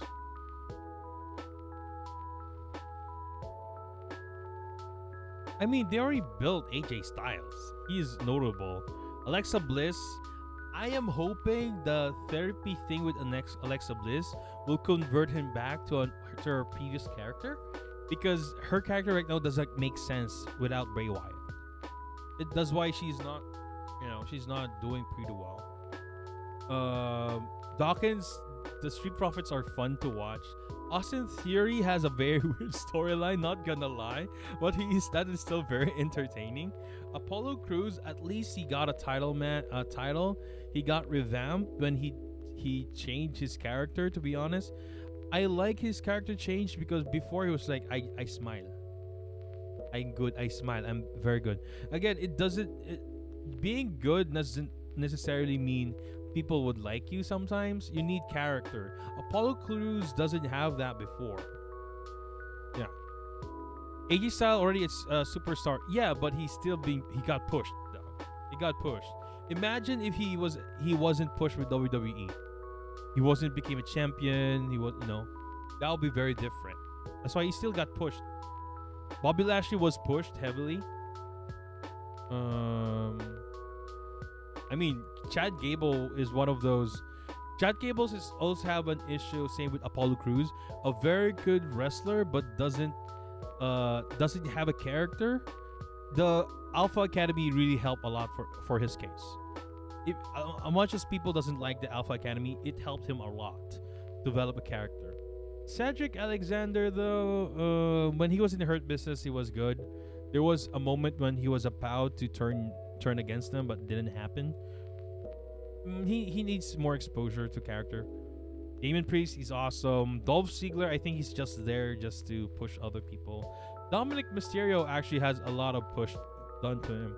For someone who only did not went to NXT for the developmental purposes, he is doing great. He's doing great. I don't know where Finn Balor is right now. Is he injured? I can't tell. Edge is doing great. Doudrop got a push for WrestleMania. I hope she would change her name. I don't like the name Doudrop, in my personal opinion. Kevin Owens was pushed. Obviously, they have to set aside to push others. The creative backstage, something hinders the wrestlers when they try to pitch in ideas. I don't know. There's a lot of things as like creative backstage sometimes hinders the wrestlers when they try to pitch in ideas. I mean, in AEW, does that not happen? Like all of these wrestlers could just like, okay, we're gonna do them, and like some AEW like, no, we don't want that, we want this. Like, I don't know if that happen. It's hard to believe that doesn't happen in AEW. Don't you agree? One case is Mustafa Ali. Mustafa Ali is one case that is very bad. Basically, well, he got a push, to be honest. He got pushed like crazy when I think he got replaced, right? It started with Elimination Chamber. People like his stuff. Then he got a title opportunity. Then he became the faction. What is the faction again? Then that faction got fall off. A lot of issues happened. Right now he wants... Okay, but yeah. In AEW, all of the wrestlers hold their creative stuff. I don't think that is true, to be honest. If you are in a company, no writers and such, I don't know. It sounds like a bad idea. I mean, WWE, the problem with WWE is that the only problem with WWE is their writers are not really like wrestlers. Doesn't understand the concept of it. There should be always a writer, then have an input. If you're telling me that there are no writers in AEW as such, it's similar. Dude, it's similar to WCW. What happened to WCW, friend? That is not a good example. That is not a good example, though. It's just, I don't know. For me, it's going to be very weird. Like, if you're telling me that AEW doesn't have a control, I don't think so. I think New Japan Pro Wrestling has a creative. I don't think they don't. Like for example, if I were, let's say, um, Sean Spears, I don't think there is no. I think there's a creative in AEW. Sean Spears could like match with everybody else. Why like you're telling me he doesn't want to get a title, right? Because if you're telling me there's no writers, anybody would like make their own story. And why are they not making their own story wherein they're gonna pursue the championship? Is that how good they are? Like, okay, we're not gonna pursue you. I don't think that's true. That's like I don't think there are writers in AEW. There are like precautions. Like you can't just do this. That is there is something like an AEW. There's something like that we do Japan Pro Wrestling. Because if there is something, if there is nothing like that, they could just like MJF, dude. If I were my opinion, give him a shot in the AEW World Champion now. Also, this guy Miro, like, are you telling me that MJF prefer to not pursue the world champion right now? That's hard to believe. Come on, that's hard to believe. Like Matt Hardy, you know, all I see is that there is a storyline, and they have creativity. They already did have a shot with the world champion title with John Moxley. Yeah, why we're not? Let's see, he already did have a shot at the world champion against John Moxley. Yeah, that is true, but like, why not have another one? Like, wouldn't you like to be a world champion? He lost that one. See? That was all out to 20. Yeah, like that's like I said, like, or does the ranking really does matter? Like, there's a hold off. Like, if you are okay, like Adam Cole. Adam Cole is one of the best contenders right now. Well, actually, all three of these people are contenders because yeah. Why is he higher? Why is he higher? He is 3-0. This is 4-2. I guess with the overall. Maybe, I don't know. I don't know how this ranking works, to be honest. Like, so basically, Adam Cole could just say, okay, I want to fight Adam Page now. The ranking seems dumb, to be honest. That's what I tell you. I don't believe that there is no creative in AEW, that the wrestler hold what they want. I don't think that is true, because if that is true, they would push their self to be very recognizable. One of the things that doesn't make sense sometimes, that's what I'm telling you. This is what I'm telling you. There is a creative in AEW. There is controls to it. I don't believe that the wrestler hold their own stories, because that's chaotic. I mean, even in WWE with writers, the problem with WWE is their writers are not wrestlers, so they don't understand the concept of being of wrestling, the concept of there should be a proper storyline. There are proper storylines in WWE. Come on, Roman Reigns' storyline right now is very good. I like it a lot. As much as there are some things that happened, it is very good storytelling as well. When they did the Roman Reigns and Seth Rollins, even though a lot of people don't like the ending of that one, I like it. The ending was Seth Rollins won by disqualification. It just proved that Roman Reigns can't beat Seth Rollins. See? But it adds stuff to matches sometimes. It actually makes me unsure who will win sometimes. Well, yeah, that's the thing though. The problem with WWE is just the writers, but they still provide some consistency. There are still good storylines in WWE. There's still 205 Live? What the heck? There's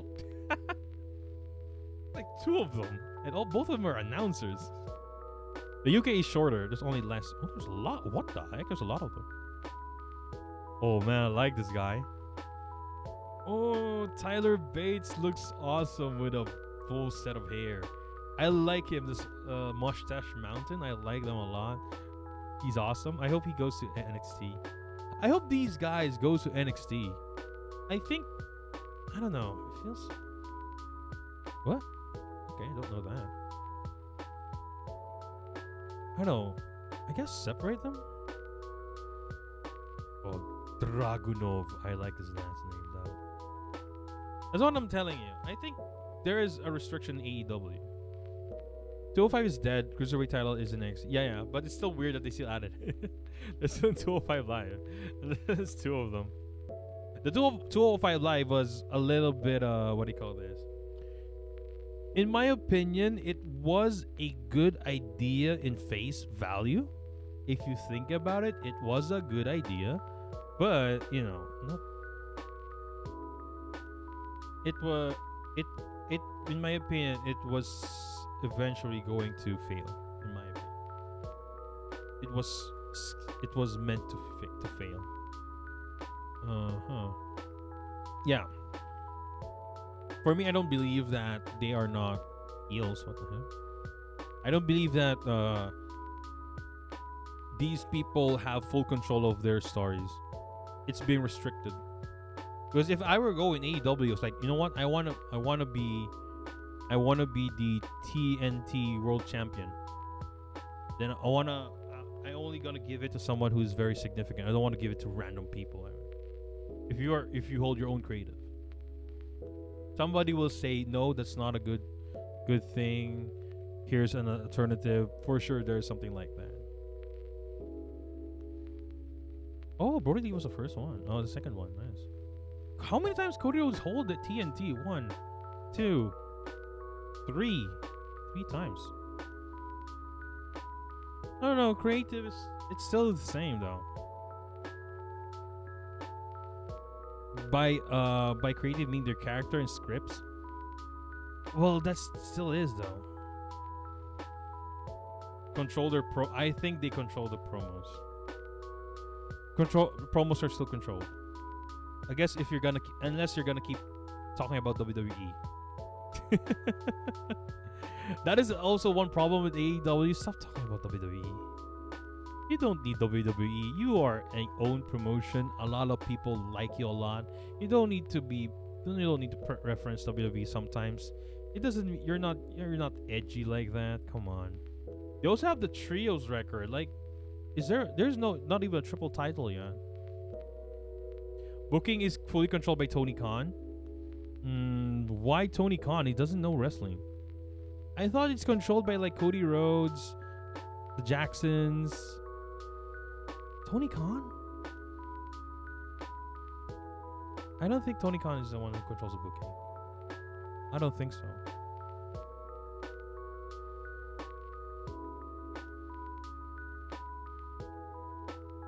Like Kenny Omega? No? Back then it was controlled by Tony in the EVPs. So it's just Tony? You know what happened to Royal Rumble, right? The Royal Rumble matches was controlled before by Triple H, Tyson Kidd, and Shane McMahon. Now it's just Shane McMahon, and he just booked himself like crazy. You're gonna tell me Tony Khan can book all of this? I don't think so. I think that is either that is not true or something bad will happen. You know what happened to WWE, right? Come on, let's be real. You know what happened to WWE, right? WWE had creative, like, storytelling that is not good. That is not meant for wrestling. It's true. Tony is now for how long now? I think that's gonna be a bad idea. Not gonna lie, it's gonna be a bad idea. I was hoping for Cody Rhodes to not do matches and focus on booking. Because come on, Cody Rhodes is a good superstar, but I think I like him to be at the backstage. I think he will do very well. The Jacksons, I don't want them to go yet. Kenny Omega, he has a lot of things that he can do yet. Who else? Hangman Page? No. Cody Rhodes, I think he has done a lot. He has done a lot already. Since the start of 2020. I don't think that's gonna be good though. Since the start of 2020, it's just like Tony Khan. So you're telling me he booked all of those matches? So it's his fault. It's some of these people are not on Dynamite. There's I don't know. I feel like there's podcasts. Oh, they have podcasts. Oh, Talking Jericho is under AEW now. That's cool, actually.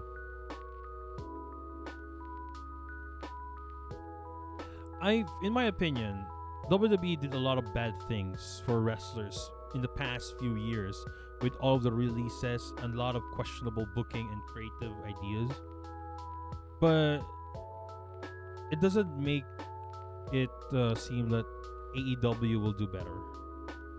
They are slowly going down the rabbit hole wherein they're taking a lot of talent, and some of those talents are not even part of a storyline. If they are wrestling, they're in under Elevation or AEW Dark or Dark Elevation, which doesn't give them much exposure, I guess, And also, I think the best one would be TNA. TNA has a good storyline right now. TNA is actually trying its best. Wrestlers. They also, Moose. I like what they did with Royal Rumble. Mickey James with her, what's her name of their theme? Her theme in TNA, then it brought in the Impact title. It's sports entertainment, so they push entertaining ones. That is actually good, right? You would really go for the entertaining ones. That's wrestling. Why would push the boring ones? Good Brothers, yeah, they're awesome. Yeah, but end of the day, it's WWE still profiting well, actually. I think if in my opinion, if AEW is still like that because they're being backed up with Tony Khan, they have done not much deals as well. So if they did deals and those deals, like the other company does not agree with them, they could easily just, okay, we don't want you to be part of our deal anymore. Which is edgy, but come on. I think, they have to. Eventually, AEW will have a problem with too many talents, and they can't book all of them, which happened with WWE. It happened in WWE right now, but given that they are having less superstars at this point, hopefully they will fix it. But I don't know. We have to always wait for WWE. End of the day, they still have good storylines. Not all of them though. Right now is like if you watch AEW, there's a lot of good storylines. If there's bad storylines, there's like one or two. In WWE is like reverse. Some of the storyline are bad, but there's like one or two that is good. But it's like that. TNA is actually doing good. Oh, D'Lo Brown is here. Oh, interesting. Eric Young, yeah. He was in TNA before, then went to WWE. Wasn't used properly in WWE, back went to TNA. Gail Kim as well. Finn Juice are both. No, I think it was Finn Jr. part of WWE. I don't think so. But Juice Robinson was not used properly in WWE in NXT, I think. Move on. There are still plans for wrestlers in AEW will like be allowed third-party incomes like Twitch and cameos. Yeah. For me, let's go this. I understand why WWE doesn't want that. And I understand, there are a lot of wrestlers to indies as well. No, that is something that WWE should do. WWE should do that. That is a big... Why is WWE not doing it? They could use NXT superstars to go to indie promotions and wrestle there, so they could advocate what NXT is, what they provide. AEW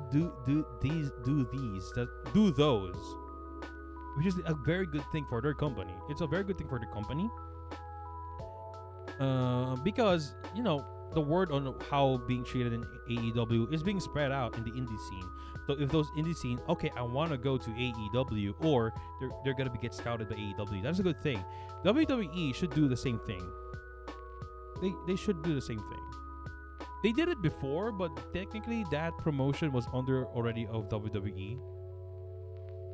Oh, God, Relay of Destiny, cool guys. Keith, Jake something. That's a cool name. Jay White is here. Oh, this guy, Jonah, yes.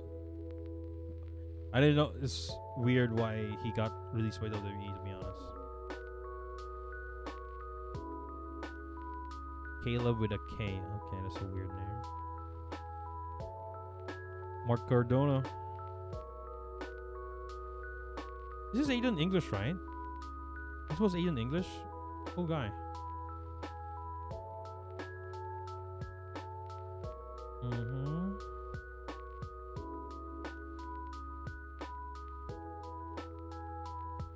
Let's see. Rhino still, yeah. For me, the thing with allowed third-party income, it's I don't. Aiden English, okay. In the ideally, if in I don't know. In WWE, I mean, no, in WWE still allow cameo in Twitch. The only difference is they control it, if I can remember correctly. In cameo, we'll see WWE superstars. What I can remember is they control it. WWE controls it, just to make sure that I guess I don't know. It depends. For me, if you're going to go on Twitch and cameo, I don't know. It's something that it's maybe for me. Not gonna lie. They allowed it, but income would go to W.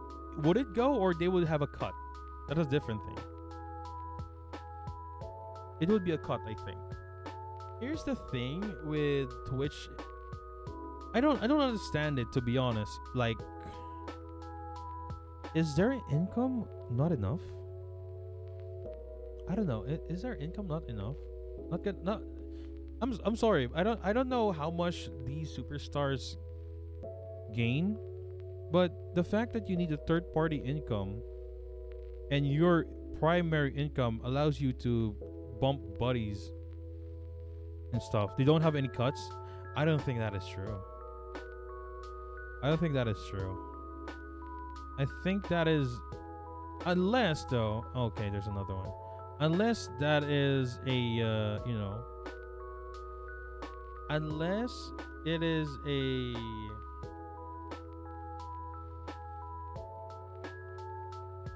another one has the same payout. I mean, that's fine. It's fine that they don't have the same payout. Hold up. Remove. Then I use it for this channel.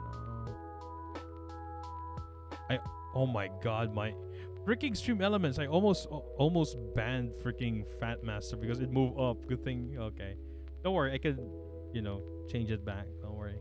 I'm sorry about that. I almost.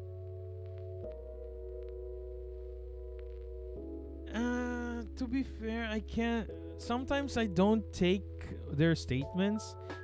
I mean, let's be honest. Can I say something that is a little bit weird? Mickey James entered Royal Rumble. He joined Royal Rumble, right? Oh, what's this? Oh, this guy. Oh, this guy did good. Let's be honest. Mickey James, she told PW Insider, I think, that when she got fired, all of her stuff was inside a brown in a plastic bag, right? That's what the story is, and a lot of people got angry with WWE on how they treat their wrestlers who got released, and they apologized, right? I think they apologized. But for me, if you're treated that way by a company, it's just even just like less than a year. It's just a year, so it's just recent, a little bit recent. Then you're gonna go back there, at least even a camera show. That's so weird. I I don't know. It's just weird for me. I don't always I don't always take the news immediately, especially with wrestlers, because there are sometimes their statements is already be something that's emotional stuff. Well, we're not gonna use this. Let's go back here. Like a lot of something that's very very emotional that they could probably tell a lie or something. That's why I don't take of them. I appreciate the people that when they left they said thank you, or they said it's sad that they did not expect this and such. Like, I prefer those people who kept being professional social media. I understand that you can say anything that you want in social media, but you know, it is just it is sometimes if they lash out on Twitter or in other social media, I take it as a grain of salt. Sometimes, like for example, CM Punk as well. That's why sometimes when I hear WWE and AEW, it's very distasteful to hear. Not gonna lie, it's very distasteful to hear because you don't need to talk about WWE. You have your own show. Just use that. You guys are already awesome as it is. Like there are things that you don't need to talk about. That's something that I usually don't like with AEW. Some of the wrestlers, they should stop referencing WWE. They don't need to. They can build their own without WWE. It just goes to show that they need WWE to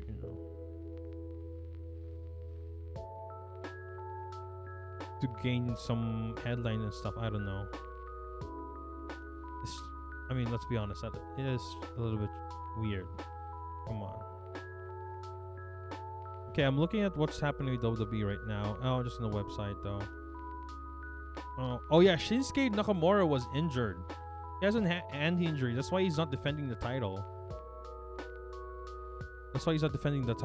Right now, that's the tribalism is going is growing though. The Roman Reigns story is actually very good. Not gonna lie, it was very good.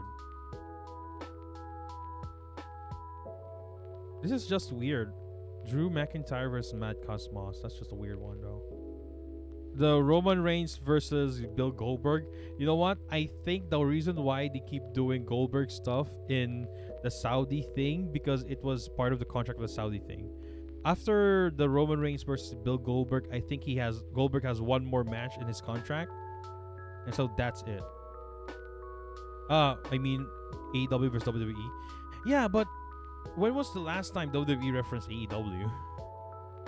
They haven't. That is official, right? Because CM Punk just used a WWE reference last time again, before he fought MJF. He referenced WWE multiple times. You don't need to. It sucks.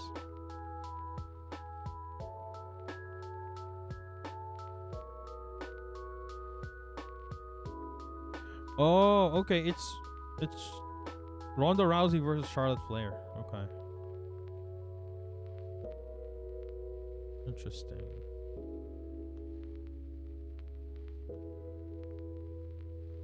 I'm looking at something.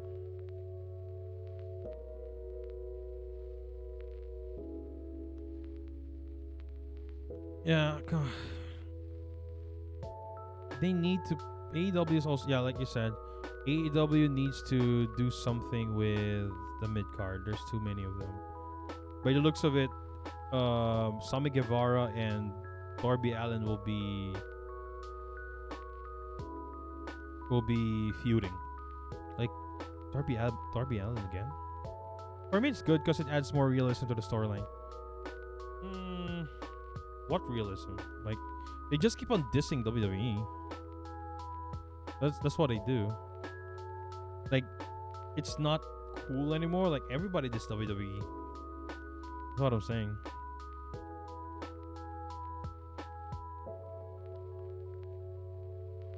It's not, you know, come on. You don't need to keep saying WWE. WWE is is keep on doing stuff. I mean, is it so funny that a lot of people praise WWE that they brought Mickey James? Like, AEW does that a lot. AEW does that all the time, but when they brought Mickey James, like, people were like so happy with WWE. MJF referencing WWE was different. It's still WWE though. Right? Still WWE. They have referenced it multiple times. Even before AEW. Well, we can't use before AEW, I guess. That was just Cody Rhodes. He's like talking about jumping ship when his contract expires. No, not that one. The one that CM Punk said. The one that CM Punk said. It was CM Punk that was referencing WWE last time. It wasn't MJF. Then he referenced like becoming relevant by marrying the owner of the until Tony Khan, when Tony Khan have a daughter and marry it, that's when you're gonna get relevant and such. He referenced that. That is straight out Triple H. Like, come on. Please don't stop. Don't need to do that, guys. They could do it. Like I said, they are doing great right now with or without it. No, and like I said, it's not MJF. It was CM Punk who did reference. That's what I'm telling.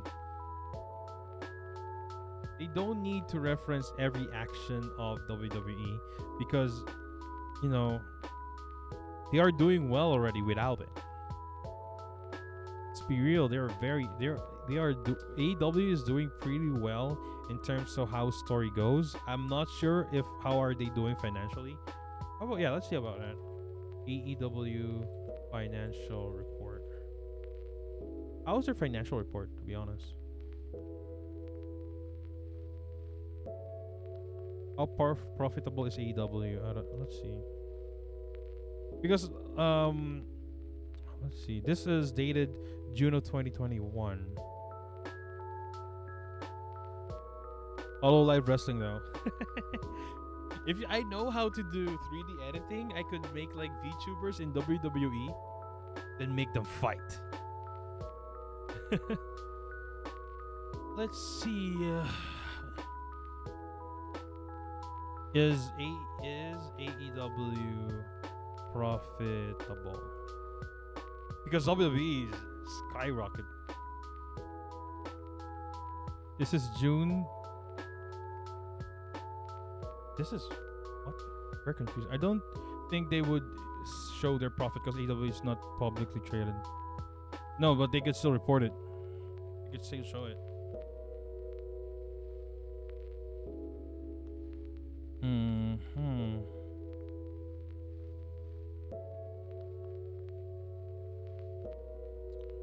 There is not much information. There are reports that AEW reportedly in major debt in June 16, but there was another news saying that it's profitable already in June 23. Royal Rumble. Promise God, if I were able to know someone that could, that could do it. And here's the only stuff they show are pay-per-view revenues. Pay-per-view. How many times they deal with pay-per-view though? If here's the thing, if there is a way for you to very edit the models in WWE games, and there's a 2K22 coming out. If I can play it on PC, we're gonna play that. The AEW, we could also do that as well. We'll see if what's available. I would try my best to edit their models. Like, oh my God, it's Millie Parfait coming in. Oh no, he's got to cash in with the Money in the Bank. Oh no, who's this? It's Lucy. It's Lucy with a steel chair. Oh my God, he just hit Anna Alloway on the back. betrayal. Oh no! Like that. You could just like that will be. I know that like previous WWE games allows you to customize a story, then do the story, like let it play out. Then I could be just a commentator. I would like to do that. Mini parfait. Oh no! And like that's just stuff like that. The thing that I said doesn't make sense. Mini parfait tried to cash in and steel chair. Lucy came out of nowhere. Steel chair Enna. So what was the match about? There is no. Okay. Yeah, go with the huge role of Vince McMahon would be fun though.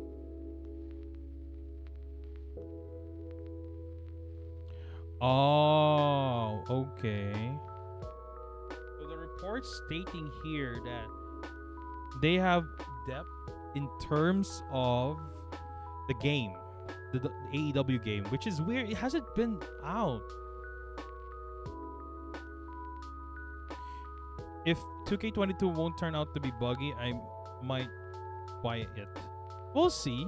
I hope it is not, because they did not release WWE 2K21 for that main purpose alone.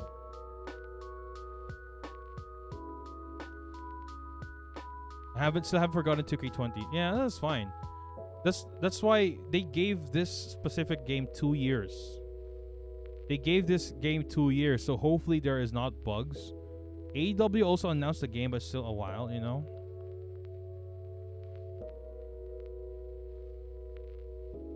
I want to see it. Here's the thing. That's why they're not showing the report. Like WWE is profiting with more on, you know, but they're profiting, but it's, you know, it's widely affected with some different stuff. It's basically a new department, so they had to invest big money on it. Yeah, but you know, we're waiting on how long will this be? You know, how long will this be a thing? Yeah, the fact that they're not sharing the profits. I mean, you don't need to.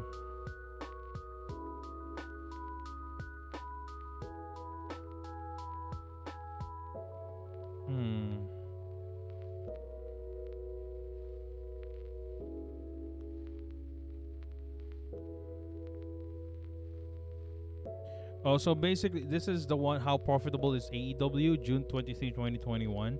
Basically, what Tony Khan said, that the wrestling division is very profitable for in the year 2021. This is June 2021. But given they made a huge investment in their video game department, the company is in the red. It's 2019 though. The cons are billionaires anyways. No. But they're not gonna bring up, you know. Even if they're billionaires, I don't think it's a smart idea to just push in money if they know that they're not gonna profit from it. That's not how billionaires work. They're gonna put money in something knowing that they're gonna profit. They're not profiting now in live events. Yeah, but as a whole, it's still in the red because of the games. That's why they have to make sure that the game is very popular. It's a lot of things that's not in WWE. That's gonna be a big war if WWE 2K22 released as well at the same time AEW got released. I want to know who would win, because let's face it, WWE still have a lot of intellectual properties that is very, you know, marketable in games. Undertaker, John Cena is still there, even though they don't wrestle anymore. They still have it. Whereas in AEW, there's only a few wrestlers that are popular. I think they have recovered the loss in games development. There should be a report on that one, though. Should be a report.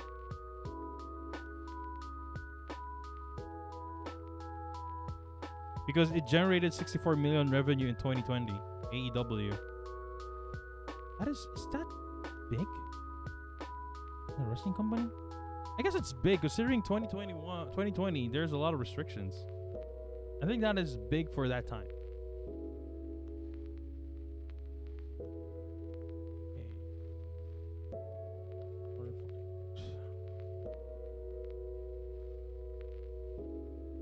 Still a big one, I guess. Yeah, you can't find anything about AEW in terms of profitability. We still don't have, like I said, we still, Tony Khan, there's a report, wait, let me look at Tony Khan's report, 2021. Yeah, September 21. This is the last news so far. Tony Khan AEW has already turned a profit. In just 2 years, that is actually very good. That is it good? Yeah, it's good. They started around 2019, and they start profiting in 2021. I think that is a good thing. Okay. Yeah, in span of 2 years, they profited. That's good. That's the thing. It's not always you're gonna make profit immediately. That's in any company. If you just started a company and like in 6 months' time you're losing profits and you choose not to continue, yeah, you should take some risk. Then again, this is Tony Khan. He has a lot of money, so if this AEW thing flop, it's fine for him. One thing he will lose is his pride. Okay, let's see here. They have a deal that is around 175 million worth. That is $75 million a year. That is good. That is good for them. That is just only a deal. That's not in live events yet. Here, there's no reports of the live events, to be honest.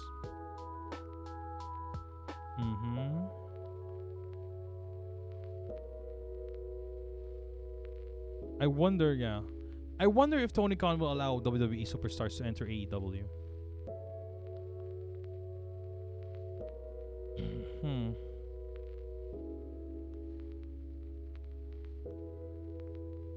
I see the reason why the Forbidden Door is not open.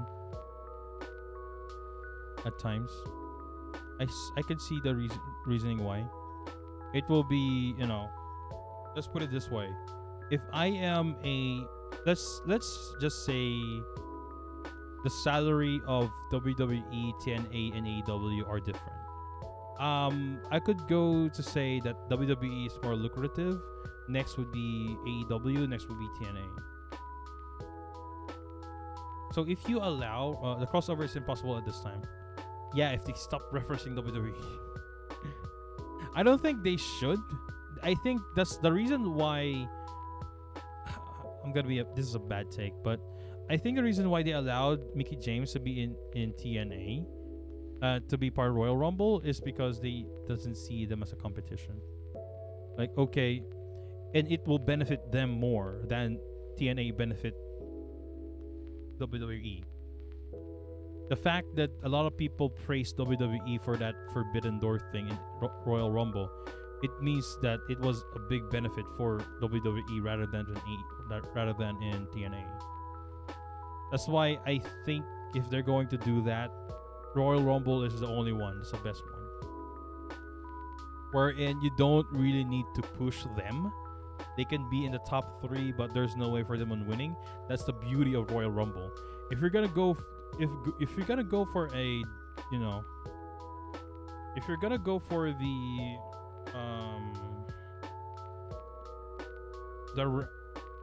if you have a over the top road thing, that will be a best way, in my opinion. Like in a tournament as well, I think NXT does that a lot, wherein they get indies or from TNA. They're gonna lose, expected for them to lose. It's something that it always happens. AEW doesn't have that. They actually become that's only because they lack performers and they invite former employees to participate in the Rumble. Yeah, but it's still, they still took it from TNA. They could just get it from any indies. They could get any indies out there, but they choose to get Mickie James. I understand why it lacks performers. That's understandable, because there's still some of them are also have injuries. Some of them also, there's only a slim superstar. Asuka was also supposed to be part of it. Jax had an invitation as well, but she declined. The inspiration to yeah, they they shouldn't be bitter about it. They shouldn't be bitter. Guys, here's the thing. If you get released, be professional and just say, even if you don't like it, at least in the face of people, you don't need to be like edgy, like, "Uh, what the frick, WWE? I was surprised like that." No, don't do that. Because you don't burn bridges. Don't burn bridges. End of the day, WWE still is the best one right now. Yeah, I wonder if Tony Khan. Tony Khan says AEW will open the Forbidden Door soon. This is 7 hours ago. That's what he said. But most likely this will be in TNA and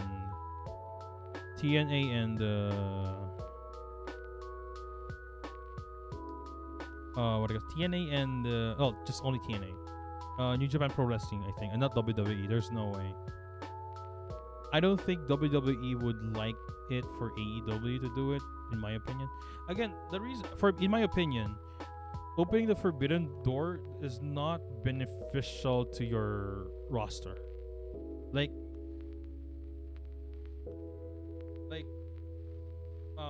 what do I mean?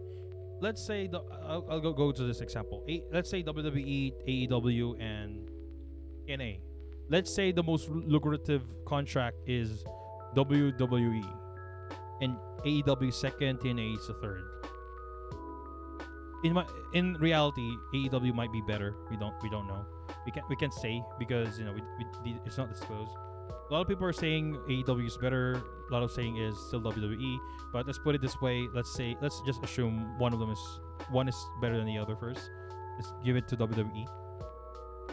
If you open the Forbidden Door, you're telling me I could have dream matches with people that is not within our company. So let's say, what do I call this? Give me a dream match. A wrestler in WWE and a wrestler in AEW. Think of a dream match that one will find. I would rather for AEW. It is better that is not came from WWE or not recently. I'm thinking of one. Roman Reigns versus No, let's go with TNA. Roman Reigns versus TNA. Let's go with that one. Let's say it's a dream match. Roman Reigns versus versus Moose. I think there was an issue with that before, right? So if they were to fight, that is, I think, a demoral with the TNA Supers. Kenny Omega versus AJ Styles or Finn Balor. Let's go. Okay, let's go. I can't see Kenny Omega as a good example because Kenny Omega is, apart from an actual employee, he is also, even if AJ Styles says there's no leader in Bullet Club, he is also an executive vice president with Kenny Omega. So it's a good example. That's I want. I'm talking about the money. Like I put example of Roman Reigns versus Moose because I know there's like Moose is like trying to get a match with Roman Reigns, right? I forgot if it was Moose. And that's why I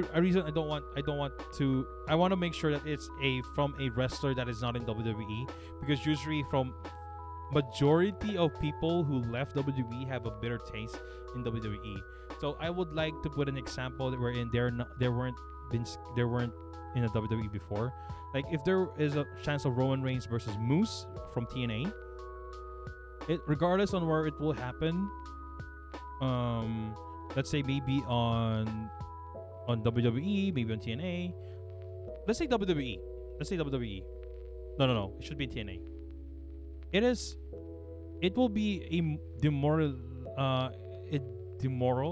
What's the right term? The morale of some wrestlers might decrease because, like, oh, we can have this special match, this dream match, this unexpected match, but Roman Reigns has a better compensation because he's in a better company. Something like, do you understand? If it's hard to, it's not good to. I'm not good at explaining that, but that's my opinion to it. We're gonna have this dream match, but the difference in salary is very different because for sure TNA has a lower level contract as compared to WWE. That's what I'm thinking. Like, isn't that a little bit sad? Not sad in your opinion, like for us fans, we're gonna enjoy it, we're gonna like it. But if we're gonna talk about money, oh yeah, I'm gonna bump guy with this guy, and he's gonna get more money.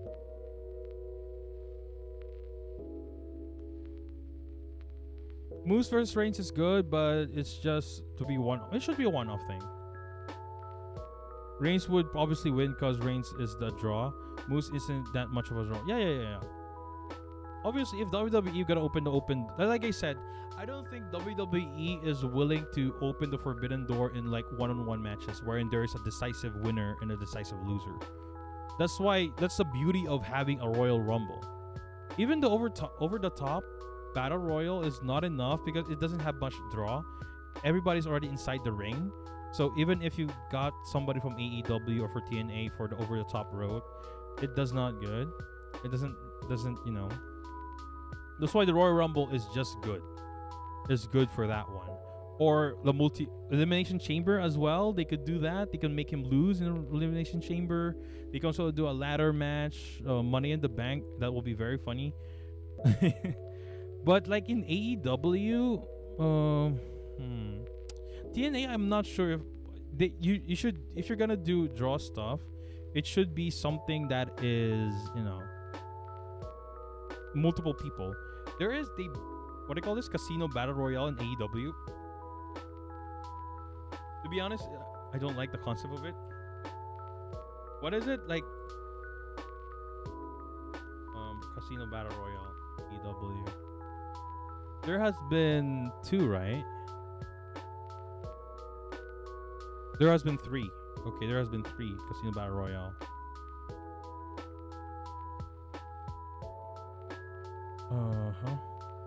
I don't understand the concept of it, to be honest. What does the battle? How does it work?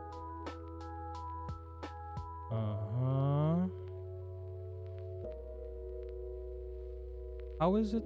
How is the rules? Okay, it's a modified Royal Rumble rules battle royale, and a lot now.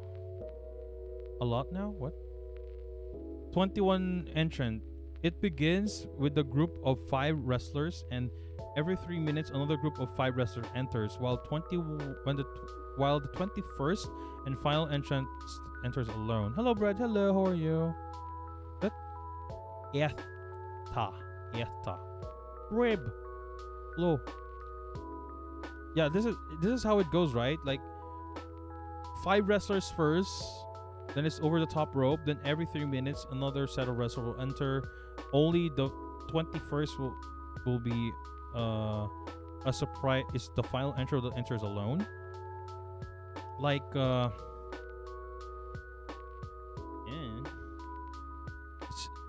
if you're gonna go enter every 3 minutes, like all 5 of you together, it really doesn't give you much exposure. Although if you were the 21st, then that is like, who was the 21st in this one? The very first one I know is Adam Page, and he won. Right, he was a Joker.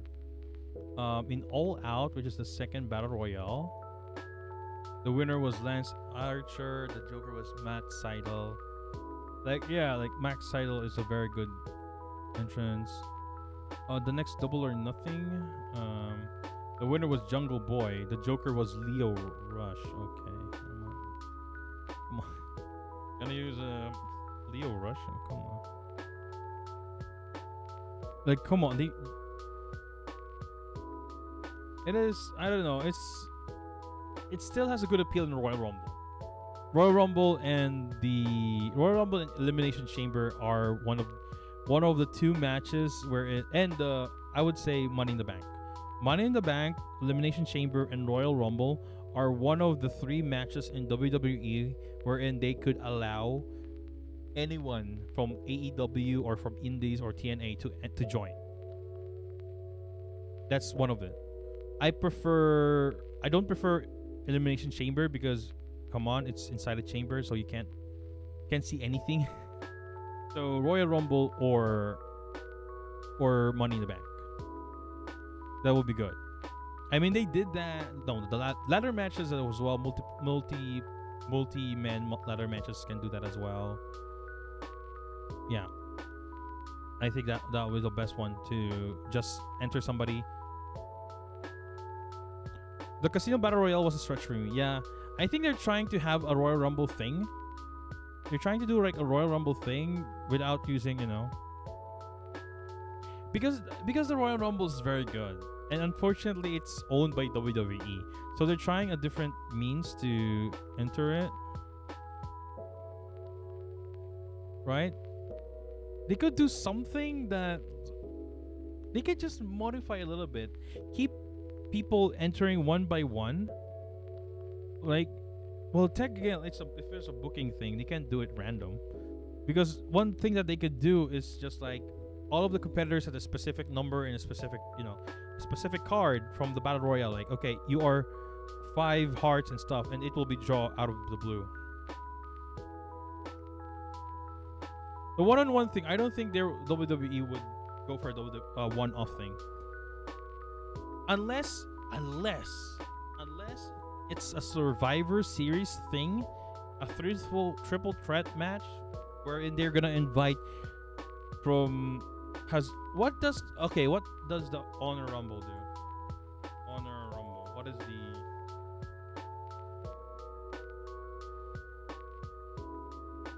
What is the rules in this one?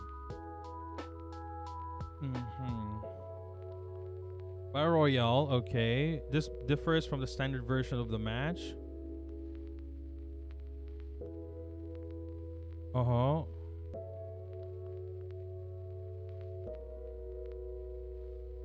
Yeah. Okay, so the one that I described is similar.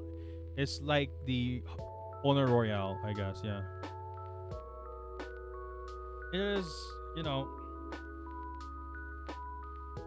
my opinion, to be honest, in my honest opinion, they could have done this. The Casino Battle Royale is like people only get hype from the last guy who's gonna enter. Just that. It just doesn't, It's just weird that like 5 enter and they don't use their theme song.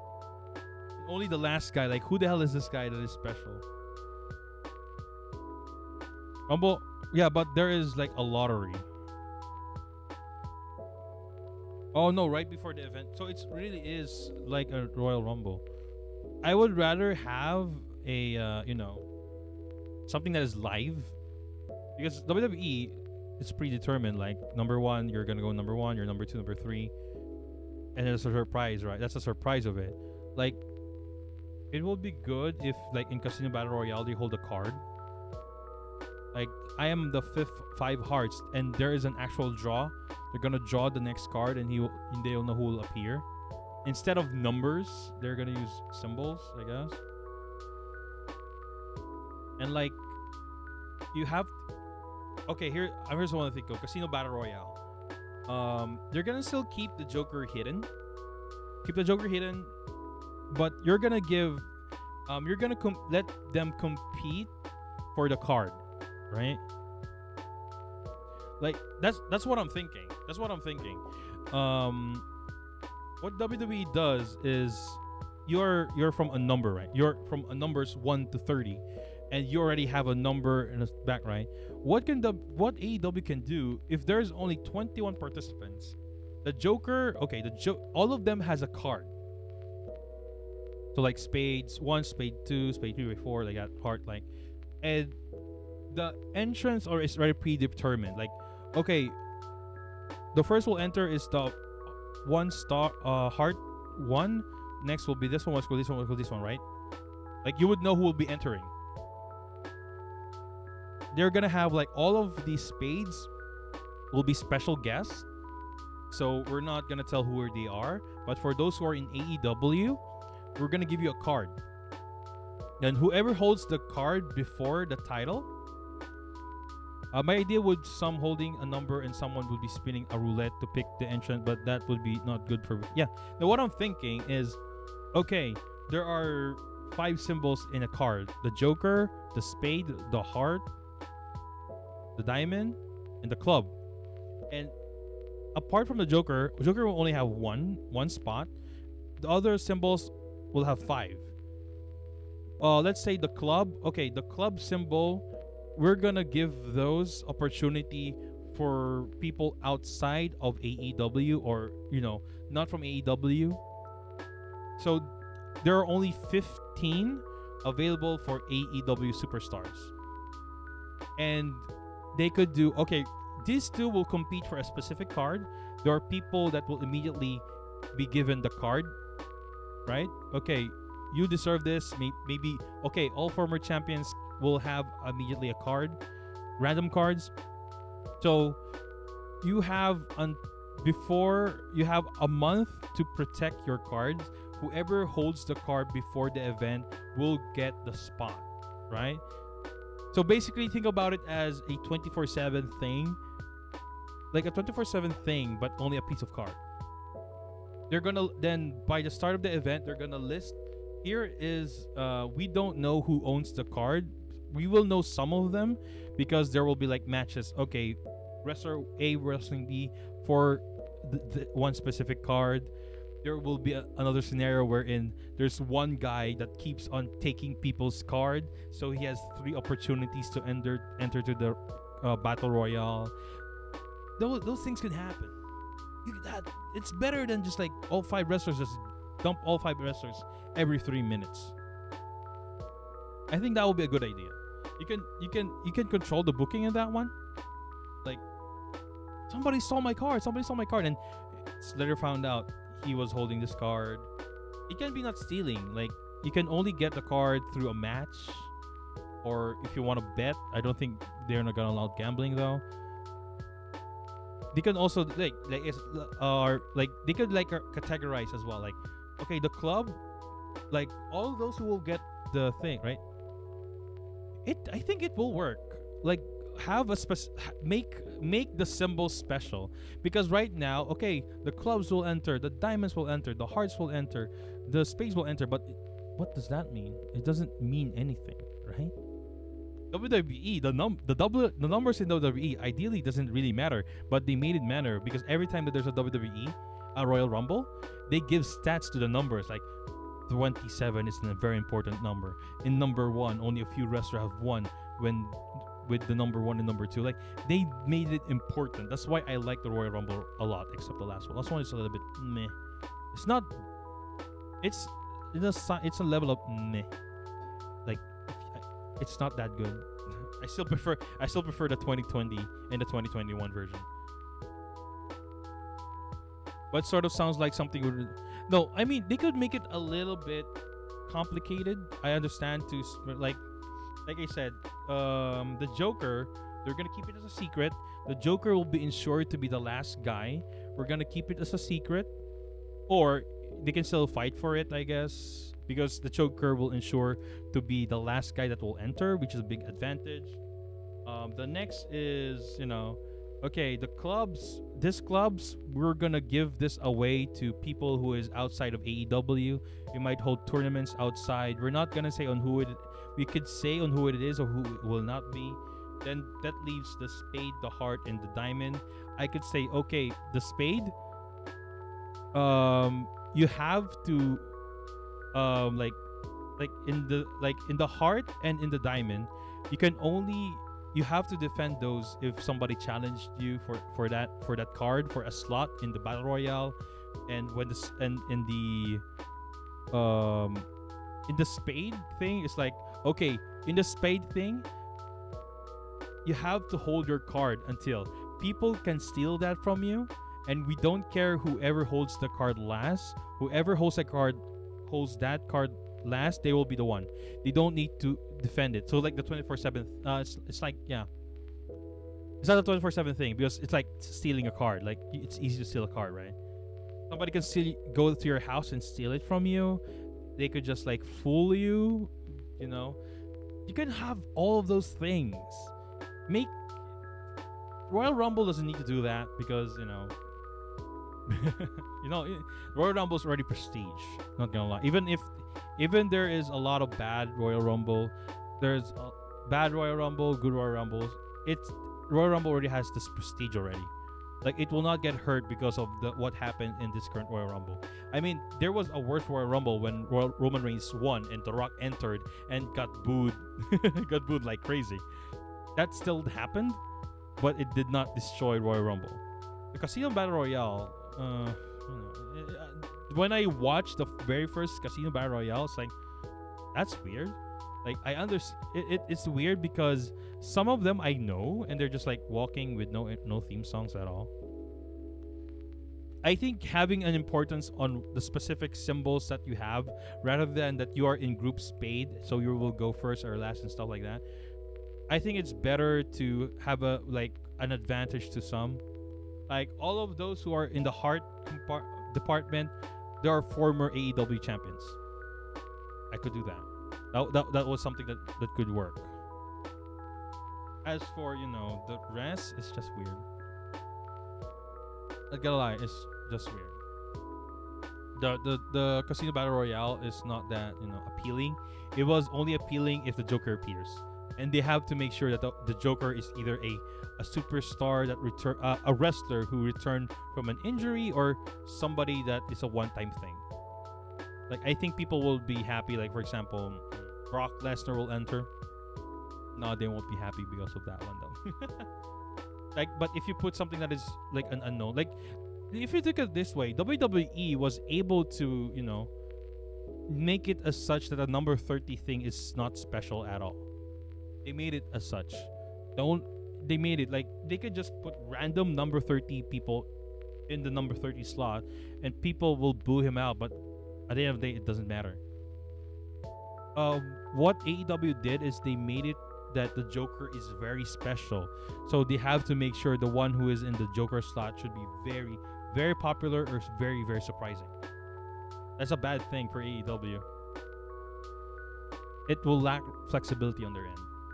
Not gonna lie.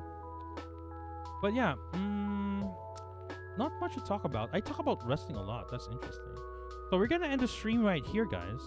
So thank you guys for watching. Again, tomorrow I don't have a stream. It looks like I have a stream on Monday. We're gonna continue now. A normal over-the-top Royal Battle Royale will be fine for me. Just name it into something else. I don't like the normal over-the-top Royal Battle Royale because all of them will be inside of the ring. Every time if there is a match like that in WWE, I don't really like watching those because like a lot of things is going on. Unlike in WWE, like they're gonna be one-on-one, the triple threat. Then there are going to be a fatal four-way. There will be a moment where there are too many people to look at it. Then there will be a moment that there will be less. Like I prefer that over Battle Royale where it all more inside the ring already. But yeah, thank you guys for watching. I'm gonna end the stream right now. See you on Monday because Sharpon is available on Monday for the It Takes Two collab. Hopefully we're gonna finish that soon. I think 2 more streams maybe. So thank you guys for watching and see you guys on Monday. Goodbye guys. See you soon. Bye bye.